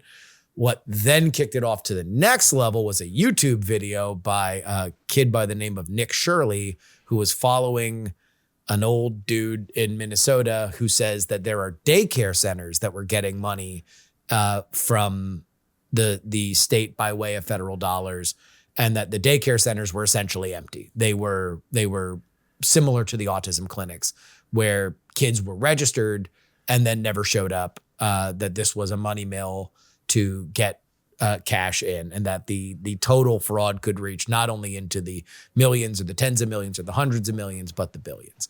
What I don't know, because all of this stuff has, to Jen's point, been out in the public to a certain level for years. I don't think this was unsurvivable by Tim Walz politically. There is no, I mean, again, you pointed out the My Pillow guy is a serious, what's talked about as a serious candidate for the Republican side in Minnesota. Amy Klobuchar ran against Royce White, an NBA washout who was mostly famous for the fact that he wouldn't fly anywhere because he was scared of planes. That was what he was most famous for before he became a Republican politician, which is to say that Minnesota's Republican Party doesn't exactly have a deep bench. I don't know why Tim Walz would drop out, except to say that there is another shoe to drop and that he wants to pre-spin a nuke he knows is in the air. I can't think of any other reason why he would drop out. Well, I mean, like according to him in his press conference, he's dropping out because there's so much heat from the Trump administration and from conservative media, which is either angry at him for running against Trump or is afraid he'll run for president as a Democrat, that undue political attention is taking time away from his actual ability to govern, and therefore he is stepping down. This is the Tim Walz perspective, is it not? Sure. Yes. Which is laughable because him getting attention from the national media is the thing that he craves the most in this world. And that certainly did not deter him from him interjecting himself in national stuff since Donald Trump came back into office. The idea that somebody who has run so eagerly toward a fight with Donald Trump would now all of a sudden say that it was taking away from his ability to either run for office or be governor, to me is an insult to the American intelligence. But what if he's doing this in order to fight? Because that is something that he said. I actually wrote down. So he had a 4-page letter that he put out, I assume on his website, but I saw it on Twitter and I read the whole thing. But he said, quote, "Every minute I spend defending my own political interests would be a minute I can't spend defending the people of Minnesota against the criminals who prey on our generosity and the cynics who prey on our differences," referring to Republicans. "So I've decided to step out of the race and let others worry about the election while I focus on the work." And then he goes on further, quote, "If Republicans continue down this path of abusing power, smearing entire communities, and running their own fraudulent game at the expense of Minnesotans, we will fight back every step of the way," unquote. Now, earlier in the episode, Justin, you framed this as he's giving up his entire political career. What if he's not? What if he's just giving up the governorship and that this year, without having to fight for re-election, he can go really hard at Donald Trump and he can do the whole governor thing. Then he has no job in 2027 and then he runs in 2028. Like, what if this isn't the end of his political career, but he's actually focusing on governing for the year and then he has bigger goals later? Because that's what this sounds like to me. I don't think he's done fighting. Always possible, historically unlikely. If you want to stay on the stage, you stay in office because then you are doing things. You are not just a guy with an opinion. You are able to demonstrate a track record. If he wanted to run in 2028, for example, he would do like Ron DeSantis did. He would win another term as governor and then run for president when he's governor because he is able to affect change and create the kind of legislative pathway that he would try to sell the nation while in government. But he's only 61. Is that's one of those things that has always made me really angry as a voter when someone runs for one office intending to not actually do the job, but run for a higher office once they're in there. Sure. What if Tim Walz is like refusing to do that? What if he's going to end his governorship and then he has 27 and 28 to do the campaigning, whether it's for himself or for others or whatever? What if he's actually doing the thing that like I have been begging for politicians to do because I think it's fucking gross to agree to be the governor of a state, no small job, just to like spend your first year in office running for another office. I think it's really gross when people do that. And I don't think I'm alone. Maybe. I don't know why he announced he was running for another term before apparently finding religion on this at some point after it became a national focus. And historically, that would not be the case. And if you were doing that, at least if let's say that was exactly the point of view of Tim Walz, I would say it out loud. And I would say, I am not running for governor because I think it's gross when people run for office. And instead, I am going to treat the American people with the respect that they deserve and the people of Minnesota with the respect that they deserve and announce that I'm running for president. Like that would be another way to do it. Jen, it is the timing Bob Dole did that. Yeah, it is the timing of this. Yeah, because he was running, right? Like it's not that he decided not to run. It's that he was already running and he dropped out, which is different. Yeah, but like Bob Dole kind of did that, Jen, because he was the Senate Majority Leader. He was running for president and he went, I can't be Senate Majority Leader, so he resigned from the Senate. Or at least he resigned from leadership. I don't remember. I think he resigned from the Senate. I think he resigned leadership and then announced he wasn't going to be running again. That's it. Yeah. Like I've obviously been out of the country, so I'm not as in tune with all of this, but from like the little bit I've brought in from osmosis, it just seems like there is something to the idea that the Republicans were like, Tim Walz let all of these deceitful black people into your state and look at them stealing your money. Like there was just a nastiness about it where if he takes himself out of the political arena, maybe some of that will fizzle. And I just don't think that like saying, well, I'm not going to run for governor so that I can run for president. I don't think in that press release, he gets the goal of like this year, he just gets to govern. Like if he's looking to govern and looking to combat the Republicans and not focusing on any reelection, then he's not focusing on like whatever he's running for next. Like I'm Because we don't have any other evidence that makes any sense, I'm looking at what the man said, and it does make some sense to me for him to just be like, I'm just going to govern. That's my job, and take it from there. And maybe you're right that there's another shoe to drop, or maybe it's exactly what he says it is, where he's taking himself out of that political equation, taking his state out of this disgusting mess that's been going around, this racist, disgusting mess. Maybe there's something to exactly what he said. You have a greater faith in politicians than I do, Jen. I do, actually. Yeah. And you know, I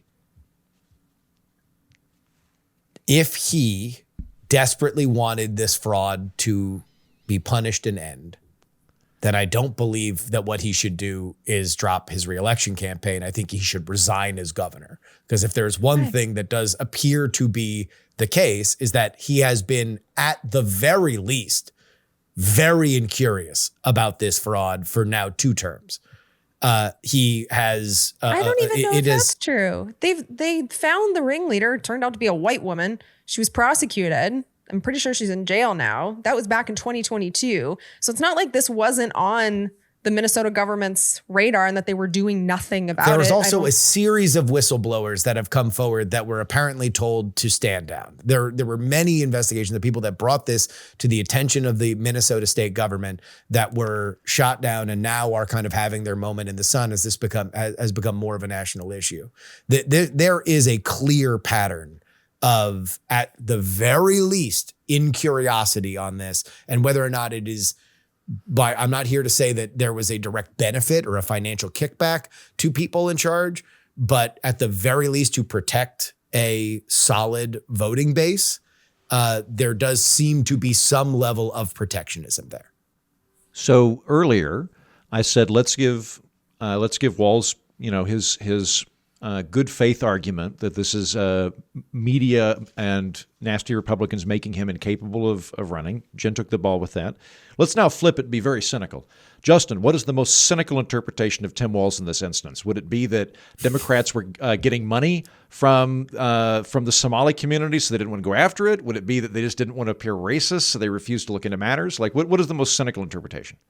This is the next chapter in a grand American tradition of an immigrant community becoming an entrenched voting bloc in a city, holding the levers of political power and enriching themselves either by way of non-enforcement or outright graft. And we've seen it with the Irish in New York City. We saw it with the Cubans in Miami in the 80s. And I think we're seeing the exact same thing with the Somalis in Minnesota, where when you have a solid voting bloc, this has nothing to do with a race, except to say that oftentimes this happens in communities where there is a common language spoken that is not English, and you are able to contain things within a very entrenched community that relies on each other in a way that only diasporas can really rely on each other in a situation that is different from their home cultures.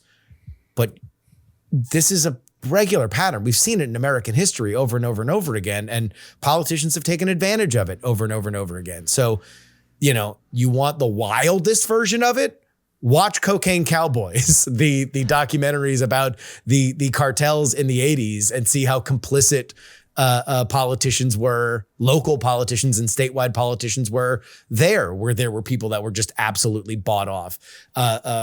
There were witnesses bribed. There were people killed. Like, if you want the wildest version of it, look at that. I don't know if this is that, but I do see echoes and hallmarks. And I do think that it is important to understand it as something that is from an immigrant community, but not because the Somalis are uniquely nefarious or anything like that. It is just a thing that has happened again with language. It is closed culture language more than it is anything specific to the Somali community, in my opinion. But I think that the problem, what I've had an issue with is that that's how it's being branded, as if there's something unique about the Somalis that made them do this. Like, they are bad. Like, it's not we want to combat the fraud coming from these right-wing people. It is Somali fraud. Like Somali, every time you talk about it, it's not daycare fraud, it's Somali fraud. There is a racist aspect to this, for sure. And what I've heard on the other side is that there might have been people that wanted to crack down on this that were afraid to because it was Somali people. They didn't want to appear racist. But I do think race is at the center of this. And I don't really know what Tim Walz is thinking here, but I do think there might be something to the idea that, as you said, Justin, it appears that his government didn't take it seriously enough. He's now taking heat for this, for something that's been going on for years, taking him at his word, which is all we really have right now. Maybe he really does want to focus it. Maybe he wants to look at what is happening in the government, looking at who got the whistleblower complaints that you say happened and like discipline those people that didn't listen to them, or find those whistleblowers and find it. Like, I don't know, maybe he wants to be more hands-on about it. That's kind of what he's implying, that he wants to go after the criminals, but also fight, as he says, the cynics who are preying on our differences. And I do think that there really are cynics preying on the differences here because of that label, Somali fraud. It is consistent when you talk about this story. It's not daycare fraud, it's Somali fraud. And I think there's something really gross about that. Well, it also goes beyond the daycares. There's also stuff. I mean, again, the autism clinics were the things that wound up getting prosecuted. There's questions about medical transport. And obviously the daycares was the one that went viral in the Nick Shirley video. If I can abstract this one level beyond, to Heaton's point earlier, think that this is a massive liability for the Democratic Party if they don't take it seriously. And if they hide behind the idea that this is on some level I think incredibly if you want to be racist, like if you want to be only driven by race. Yeah. If you want to be the party that believes in government, then you have to be the party that believes in good government. You can't there's an onus to make it work well. And to the extent of giving up your governorship in order to actually govern for a year and get the oversight done, maybe? Is that maybe exactly what we're asking I will for? close the barn door. The barn door I said was impossible to close for 2 terms. Now I will close it. Now all the horses are out.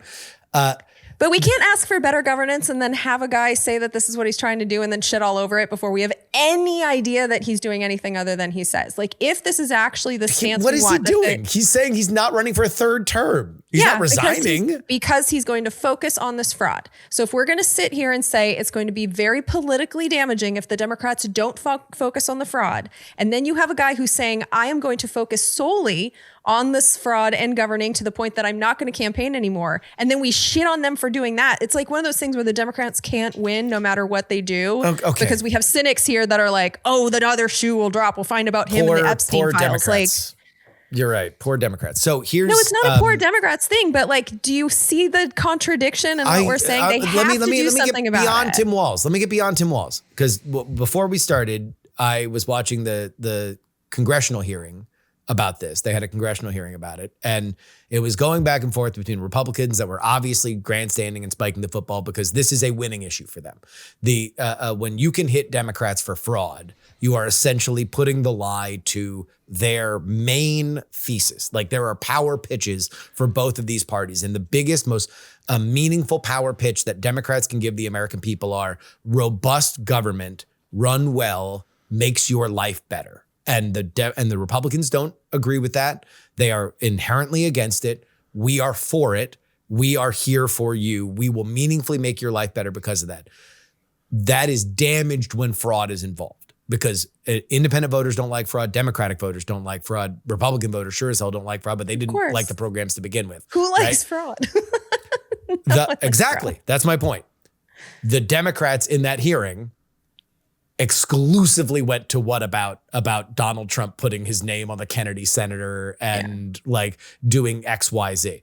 That's damaging. If you don't take that seriously, it is a problem for the brand, the national brand, if you are not saying, I'm going to take this head on. I suspect that Amy Klobuchar, who is apparently going to leave the Senate to run for governor, is probably going to run her campaign on, I will clean up the fraud. I will be a Democrat that will take this seriously because that is kind of her character. I think that would be a smart way to run. And I think she will almost assuredly clear the field on the Democratic side and beat whatever jabroni wins the Republican primary in that largely Democratic state. But beyond Tim Walz, I think that is in the same way that Epstein is uniquely damaging to Donald Trump's version of the Republican Party because he's supposed to be the guy that does everything different, and now he's doing something the exact same as everybody did. That puts the lie to his narrative.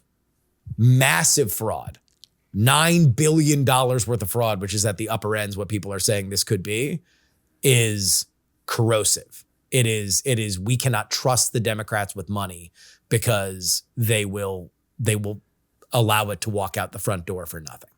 Yeah, I think that's the one of the Republican pitches that they've got to nudge back on is the Republican pitch of like, hey, we do shitty government, but we give you more money back in taxes. Yes. They do shitty government and you have high taxes. Which shitty government do you want? Low taxes or high?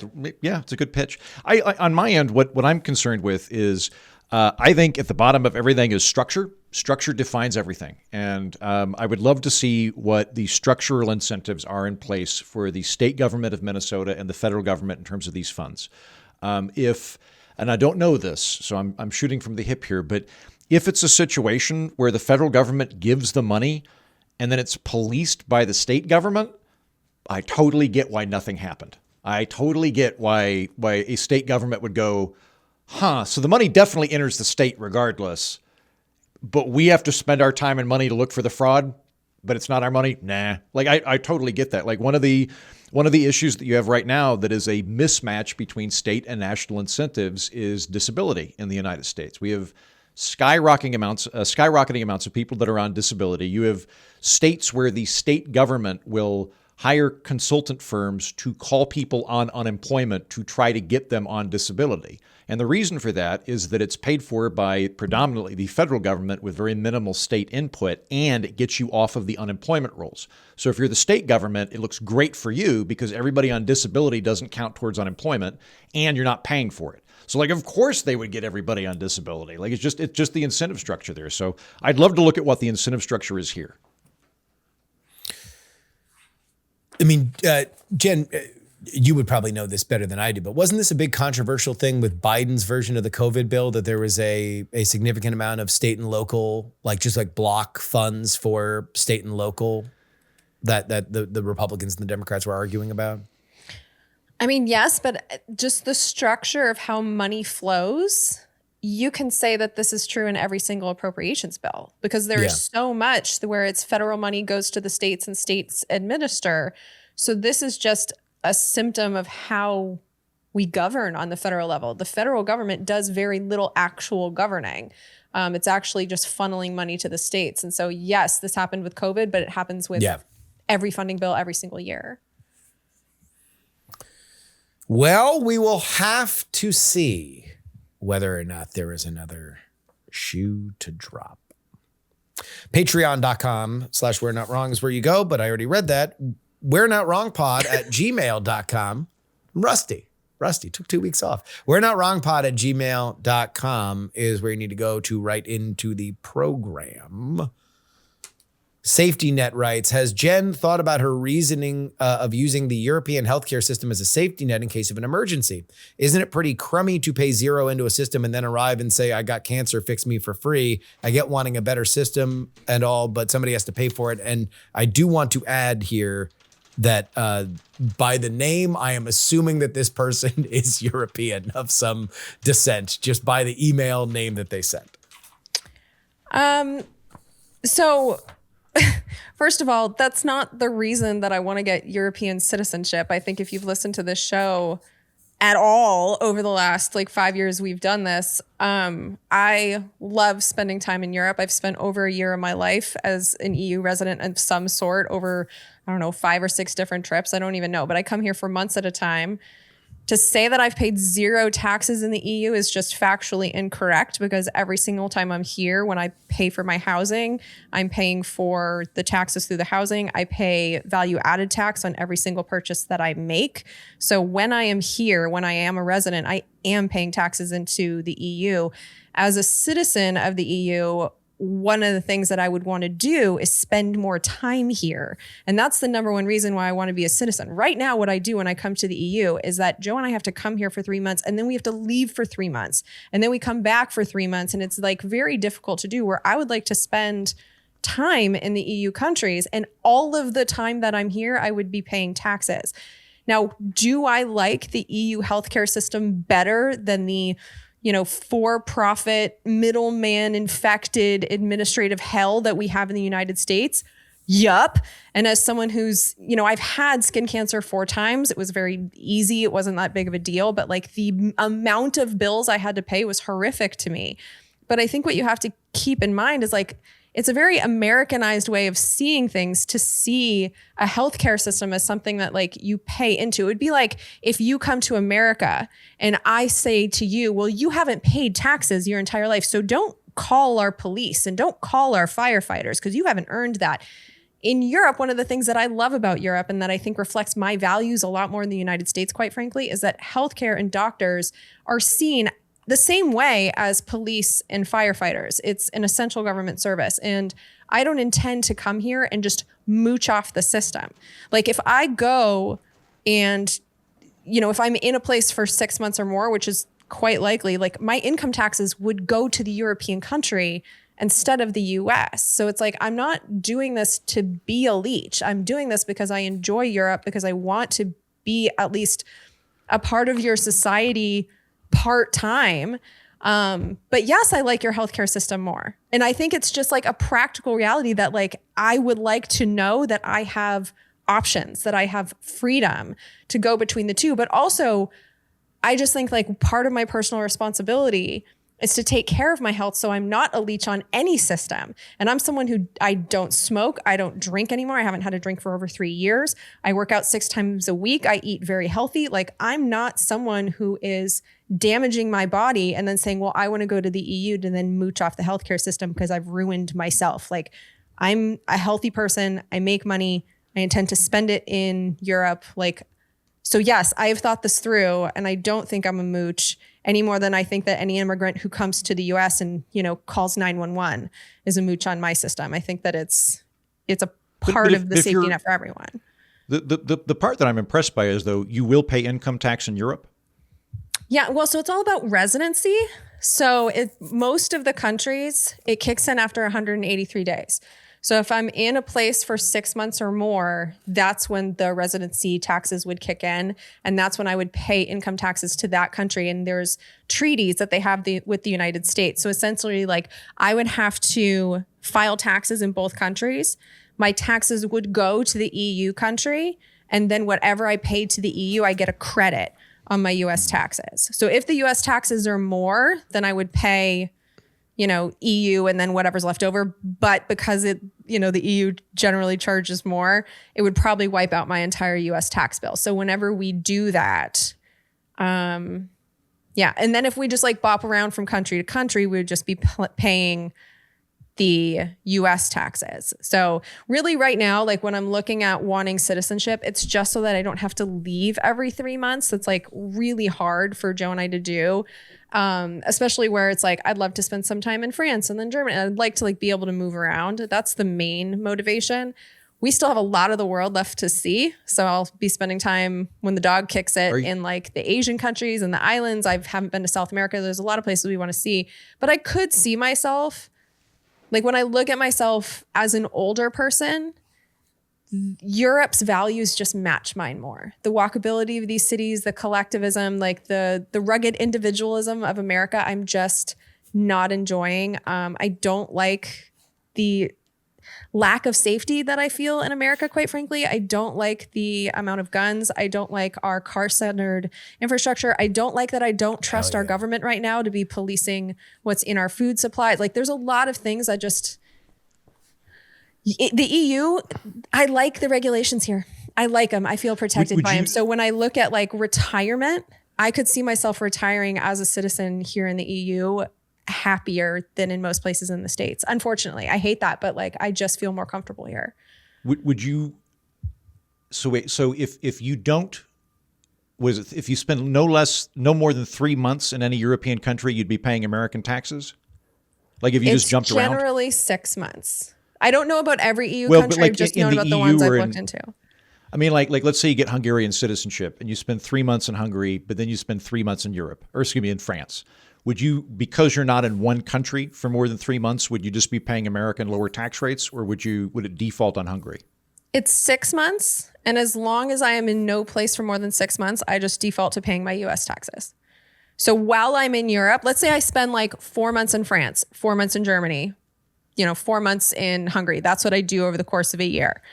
Because I didn't spend more than 6 months in any of those three, I would pay my US taxes, but I would be paying the value added tax and like all the taxes through my consumption in all of those places. And value added tax actually funds quite a bit of the safety net here in Europe because it's pretty substantial. Most of the stuff you buy, it's like between 20-25% a lot of times. So I would be paying those taxes, but the income tax kicks in when you're here for 6 months or more in the countries that I've researched. Again, there's 30 countries in the EU. I don't know all of their rules, but it's generally a 6 month. Would you ever jump in order to avoid the income tax? So income tax, no, because I think income tax is fair. However, here in Spain, they have a wealth tax. And I don't want to pay the fucking wealth tax because it's substantial. It taxes all of my retirement. Like that, I'm not willing to give to Spain. What Hungary is the doesn't threshold have that. on that? Oh, I don't know. That's the other thing too. Like where I have the ability to be a citizen in Slovakia and Hungary, those are the two places that I'm actually looking at spending time. If they're going to, because of my family heritage, give me citizenship, like those are the places that I'm really curious and like spending a lot of time. So I've looked into Spain. I don't know all the details because like I'll probably come back here. It's warm in the winter. But if I'm going to actually like hang out somewhere, learn the language, like those are the two countries that are highest on my list. And like right now, neither of those have a wealth tax. And so it's kind of a moot point. I really fell in love with Budapest. I think if we were going to hang somewhere for like a good chunk of a year, it would be Budapest. The only thing that's slowing me down from like going for that is that winter sucks. And like, I don't know. It was cool when they had Christmas markets and shit, but I feel like January through April could destroy my happiness. So, but I could see myself spending like 8-9 months in Hungary, especially if I have to like learn the language. And yeah, it's not out of the question. I wouldn't dodge income taxes, but wealth taxes I would dodge. Okay. That's an honest answer. I appreciate that. I would like to applaud Jen that she is benevolent, that she would give Europe its greatest gift, the presence of an American citizen. Oh, fuck you. The best part of Europe, as I call it, the American expat community, the best part of Europe. Talk Hungary to me, writes, Jen, I love you, but please accept this as a challenge rather than me trying to be a downer. There is almost no way you're going to learn Magyar. It's like you're learning Russian or Japanese, largely impossible to Western adults without dedicating your life to it. It's not like picking up a bit of Spanish or French or Italian. It's a totally alien language to Westerners and has no grammar or vocab in common. I'm sure you can do it, but understand what an undertaking it is. I don't think you can pick it up by osmosis by living there for 6 months unless you have a daily coaching as well, but go for it. So 2 things about that. Approximately 14 years ago, there were people telling me that there's no way I can make a full-time living in podcasting. And guess what I did? So don't tell me that there's no way I can do something that involves learning and just like doing. I am very confident that if I want to learn Hungarian, that I can. I don't know why you would assume that my plan would be to go to a country and just hope that going to sleep, I would just like learn the language. Like, of course I'm going to take fucking classes, but also Hungarian is not all that intimidating. So I've started playing along on like the Duolingo. We do have words in common. Like car is auto and lamp. It's basically lamp. So like, yeah, all shit we invented. They had to take the words. Well, that like, it's not impossible. Like I've been to Poland. I lived in Poland for 2 months. That one was much harder than what I've found so far in Hungarian, but also I'm motivated to do this. It would help me get citizenship. It would help me be connected to the place where I just found out. Well, I've known that I've had a Hungarian heritage my whole life. Slovakia was a shock, but Hungarian, I've always known about that. I really loved Budapest. Like, this is something that I want to do. Joe also has a path to citizenship through Hungary, so we're going to take the classes together. This actually sounds like a really fun thing, and I absolutely will pull this off. So he said it was a challenge. It was not, he wasn't trying to be a downer. I think his larger point is that it's not there's a romance no language. way you're going to learn the language. Sounds pretty. He said almost. But there is almost, he did capitalize no. Yeah, I mean, almost it just capitalized no way you'd learn language. But he ends with this, but go for it. It just sounds like a pretty insulting lack of faith in my ability to learn, but like, okay, thanks. I think a perhaps more positive way of phrasing this, Jen, is, Jen, I'm so happy you're moving to Hungary. I just want you to know that Hungarian's a more difficult language than Italian. And like that's the read I got from this particular guy. Spanish or French or any of the Romance languages. Like Russian and Japanese, you just have to learn an entirely new syntax. Whereas like Romance languages all generally, you're like grammar-wise, they are similar. The thing is, I only half-ass learned French to begin with.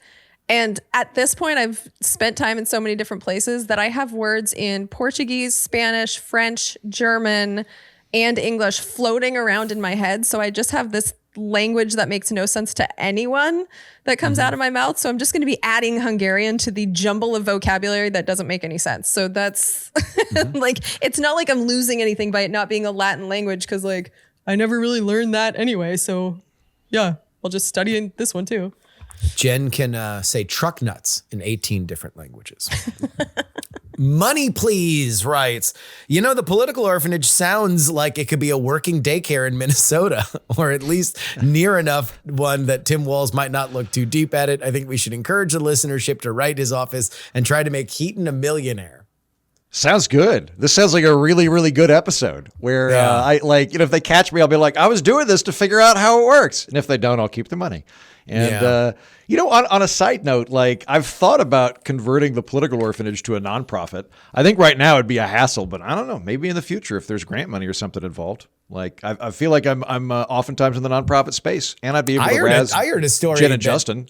A person that you're friends with, that I heard tale from other things, is a nonprofit and just secures donations from rich people. I know who you're talking about. Yeah, and like that's a way. We're fucking dumb. Like when I was told that, like how much money comes in, like just instead of going to Substack or Patreon and getting all you people giving us through $2-3 a month, just go to 7 rich people and they just cut you way bigger checks. We're morons. This guy's a genius. Might do in the future.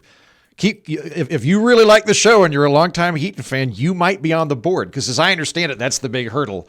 The big hurdle, if I wanted to convert the political orphanage into a nonprofit, is I have to get a board, and then the board decides what my salary is. So it wouldn't just be month in, month out as it is right now. We'll be your patsies. Put us on the board. I'll be on the board. We got our rubber stamps ready. I would love to control your life. That sounds great. I am happy to do this if and only if I am allowed to constantly point out that you're both for-profit people, and as a nonprofit person, I'm better. Like, that's the only way that I will allow you both on. Jen, if I am allowed to relentlessly make fun of you for being a capitalist as opposed to me, the nonprofit, then I'll let you on the board. I will say, no matter what, the fact that one of those Somali daycares was called the Quality Leering Center was like, they've left the N off. It was on the sign out front, the Quality Leering Center. If I had a bunch of billionaire money fall into my lap, like nonprofit style, I would call it the Heaton Institute for Unsuspicious Activity. I think that would be a great name for a nonprofit. That'll be the board you all serve on. A friend of mine tried to name his LLC the World Crime League, and boy, did he have a hard time getting a bank account. He had to just really be like, no, it's a joke. It's a joke. It's a joke. I'm not doing crime, but I am called the World Crime League. Did it end up working out? Was he able to do it? Yeah, he eventually got a bank account, but it took some doing. And finally, Money Please 2 writes, I don't think all politicians are sociopaths. However, there has to be a few of them, just like all society. What they are is money-grabbing corporatists. Multiple studies have shown that 95 to 98% of politicians vote for the moneyed interests that give them the most quote-unquote donations. This is the most visible on issues that a vast majority of the electorate want, but the politicians vote the other way. I would actually disagree with this emailer. I do think that your baseline facts are correct. Yes, they get money from for things that they vote on, but in my expertise in this, corporate interests candidate shop more than they sway. So if somebody's in there and they totally disagree with something, they're not going to send them a lot of money and do it. You might get something where somebody is undecided on something and a bunch of money comes their way and they're like, I'll not make this my hill to die on. That probably is where you can say that the most opinion shaping happens. In general, somebody says, I am for X, Y, and Z. I am a this candidate. I'm a that candidate. I'm a this candidate. And then they get money. I will say from experience, I knew a kid that organized campaigns. This was more on the left in the Northeast. And because he had run a successful campaign and he was young enough and he was charismatic enough, he got a bunch of interest from special interest groups that fund candidates on the left. And they were like, hey, just let me know. If you ever think about running, we'll cut you X check to get you going, because they knew he was a reliable person that had already run a successful campaign for those causes. That's more what I have seen than like taking malleable balls of clay and shaping it by dirty, moneyed hands. Yeah, so I agree with that. But then after the people get elected, I think the money also serves for pivot prevention. So like if someone is getting money from the NRA because they're already pro-gun and then they're in Congress and something happens, like, I don't know, a whole elementary school of children gets shot up, they don't pivot because they're still getting that money. Or if like studies come out and say that fossil fuels are fucking with the climate, they have an incentive to blind themselves to the things that would change their mind and change their vote. So I think it keeps people in the positions they got elected in and makes it really hard for people to change their minds. I would say you can't prove a negative, so I can't tell you that that is incorrect. I would also say that those decisions are shaped by their electorate and who's going to vote for them. And if, let's say, they come from a state that very much takes the Second Amendment or has an oil industry in their state or their district, they're going to take those people seriously, regardless of what happens on a national level. Yeah, I tend to think it's more correlation than causation. If, let's say you had two good, honest actors that are running for the Senate. In this instance, let's say that it's Jen and I. I trust you implicitly. I don't always agree with you, but I trust you. I think that your character is above reproach. I hope you feel the same way about me. Were we running for the Senate? I have no doubt who the Chamber of Commerce would send money to, and I have no doubt who the teachers union would send money to.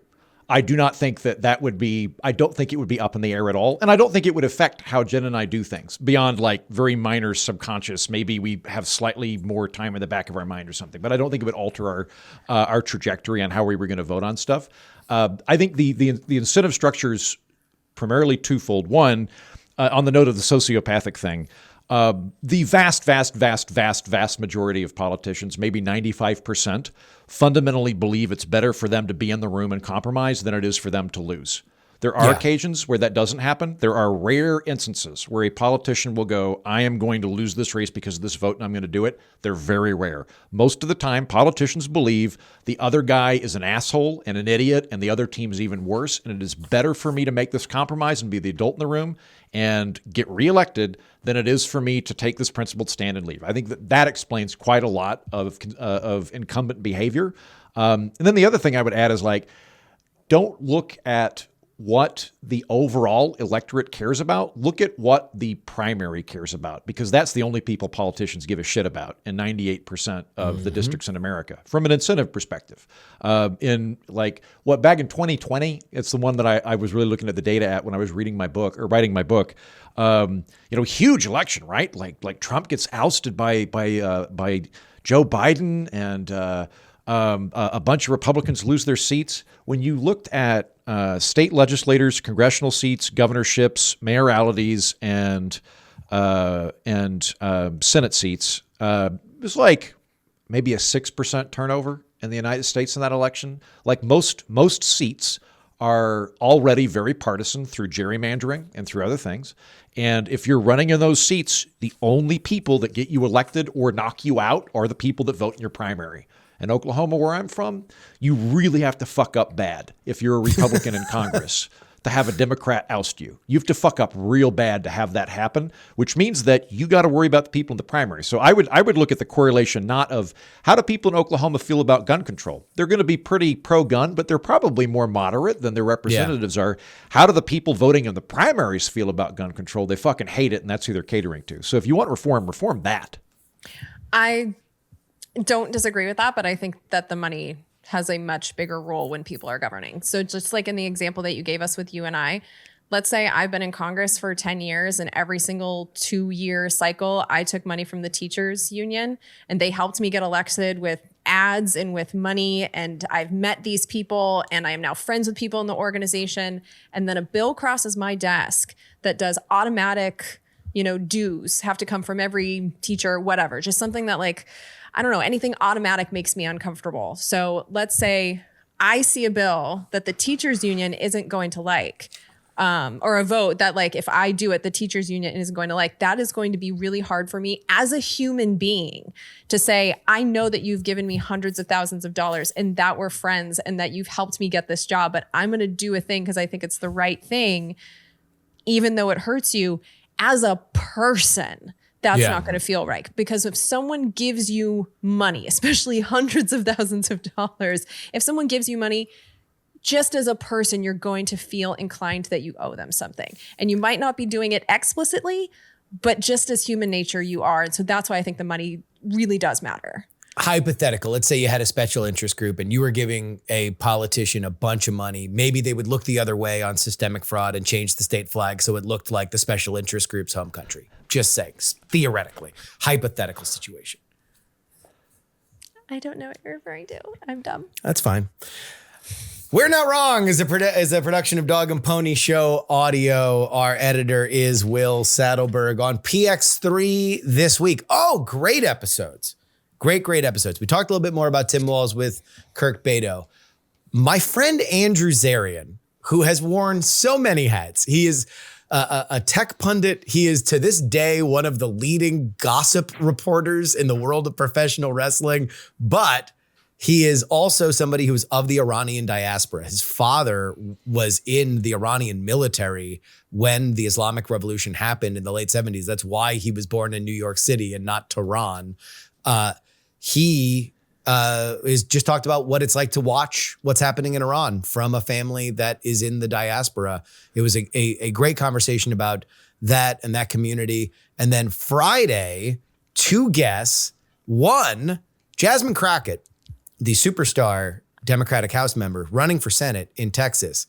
And according to this reporter that we're going to have on, it is at least in part because the Republicans put out public poll after public poll of her leading James Tallarico. She has cited in interviews that polling influenced her decision to run. Those polls may well have been sponsored by the Republican Party of Texas to encourage her to get into this race because they believe she is a weaker candidate. And then a great interview with a woman, Stella Chaikaku. I can't really pronounce her name. She's Greek, but she is a phenomenal writer. Jen, you will love her. At some point, we got to find a reason to get the two of you on a podcast together.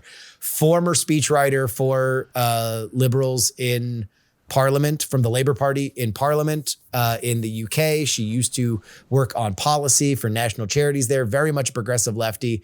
She makes the argument that anyone who believes on the progressive side that you should be taking a digital detox or not being a part, boycotting platforms like Twitter, you're a loser.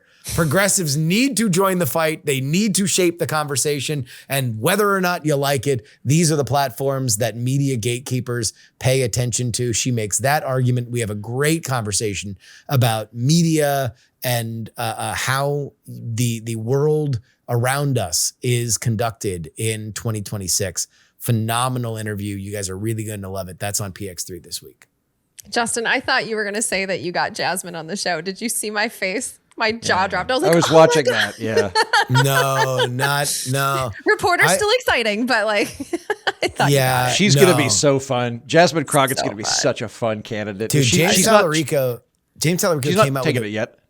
No. The primary is coming up. James Tallarico is the favorite for many in the party because they believe that he polls better in the general than Jasmine Crockett does. Jasmine Crockett actually like excites dormant Republican voters who are like, just absolutely not her. We fucking hate her, but maybe we'll stay home if James Tallarico is running. And he put out an ad, his first ad, which is cinematically shot to where it's not him really talking to people. It's a cinematic version of him in a bar giving his kind of stump speech.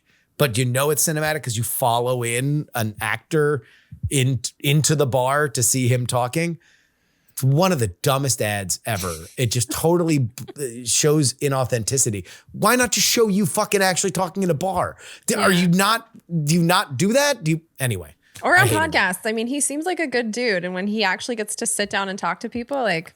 So why show your authenticity? I know. Why do a fake version of authenticity? It does not. And also it's me. It's like, look at halt, citizen, come to the bar and listen to me, the politician, speak to you. It's like, no, put it in other people's voices or do it organically so you can actually see how people are reacting to you instead of a bunch of extras that are like, yes, wise Tallarico, tell me more about Democratic talking points. Anyway. Jen, congressional days. Like I said, my holidays went later than yours. So this is my first day back to work.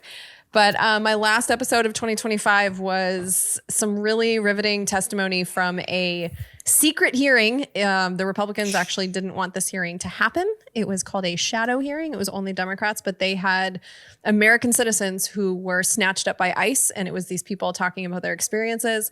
It's kind of dark, but our times are kind of dark. And I feel like anyone who doubts that there's lawlessness with this ICE stuff really needs to hear these people's stories because they're not just going after, illegals or the worst of the worst or all that bullshit from the Trump administration's, spokesholes. American citizens are being caught up in this, which is clearly illegal. And we need to know about it. So I thought it was a fascinating episode and I think it's worth your time. Keaton.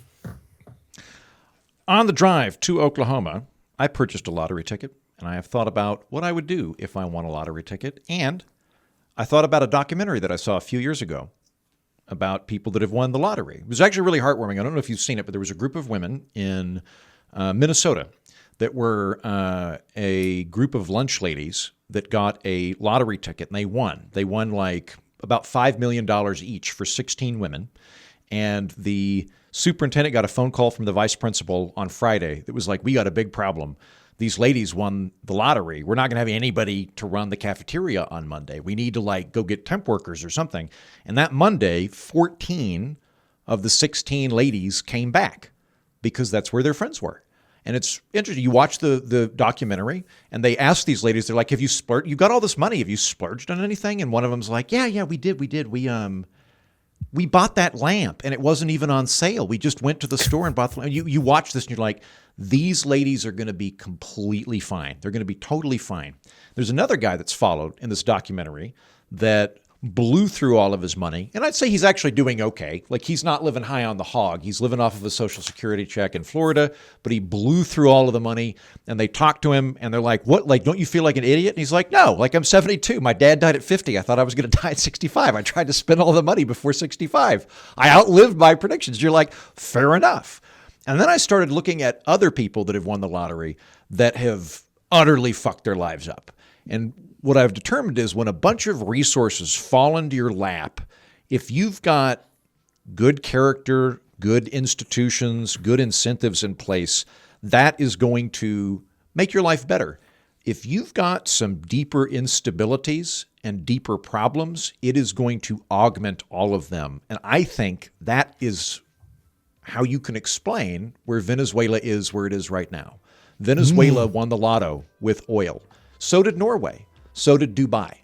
And Venezuela, not because there's anything wrong with Venezuelans, just that the quirks of their history, they did not have the institutions in place that they needed to have it. They did not have the incentive structure.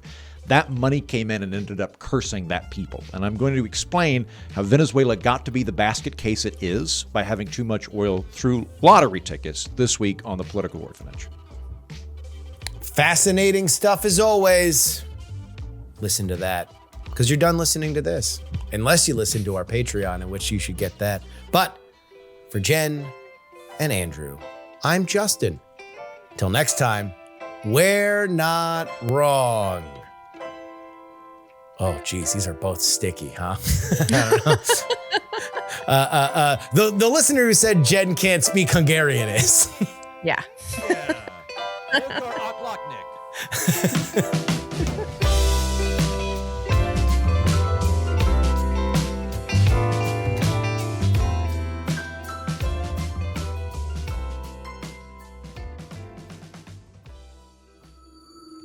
Dog and Pony Show audio.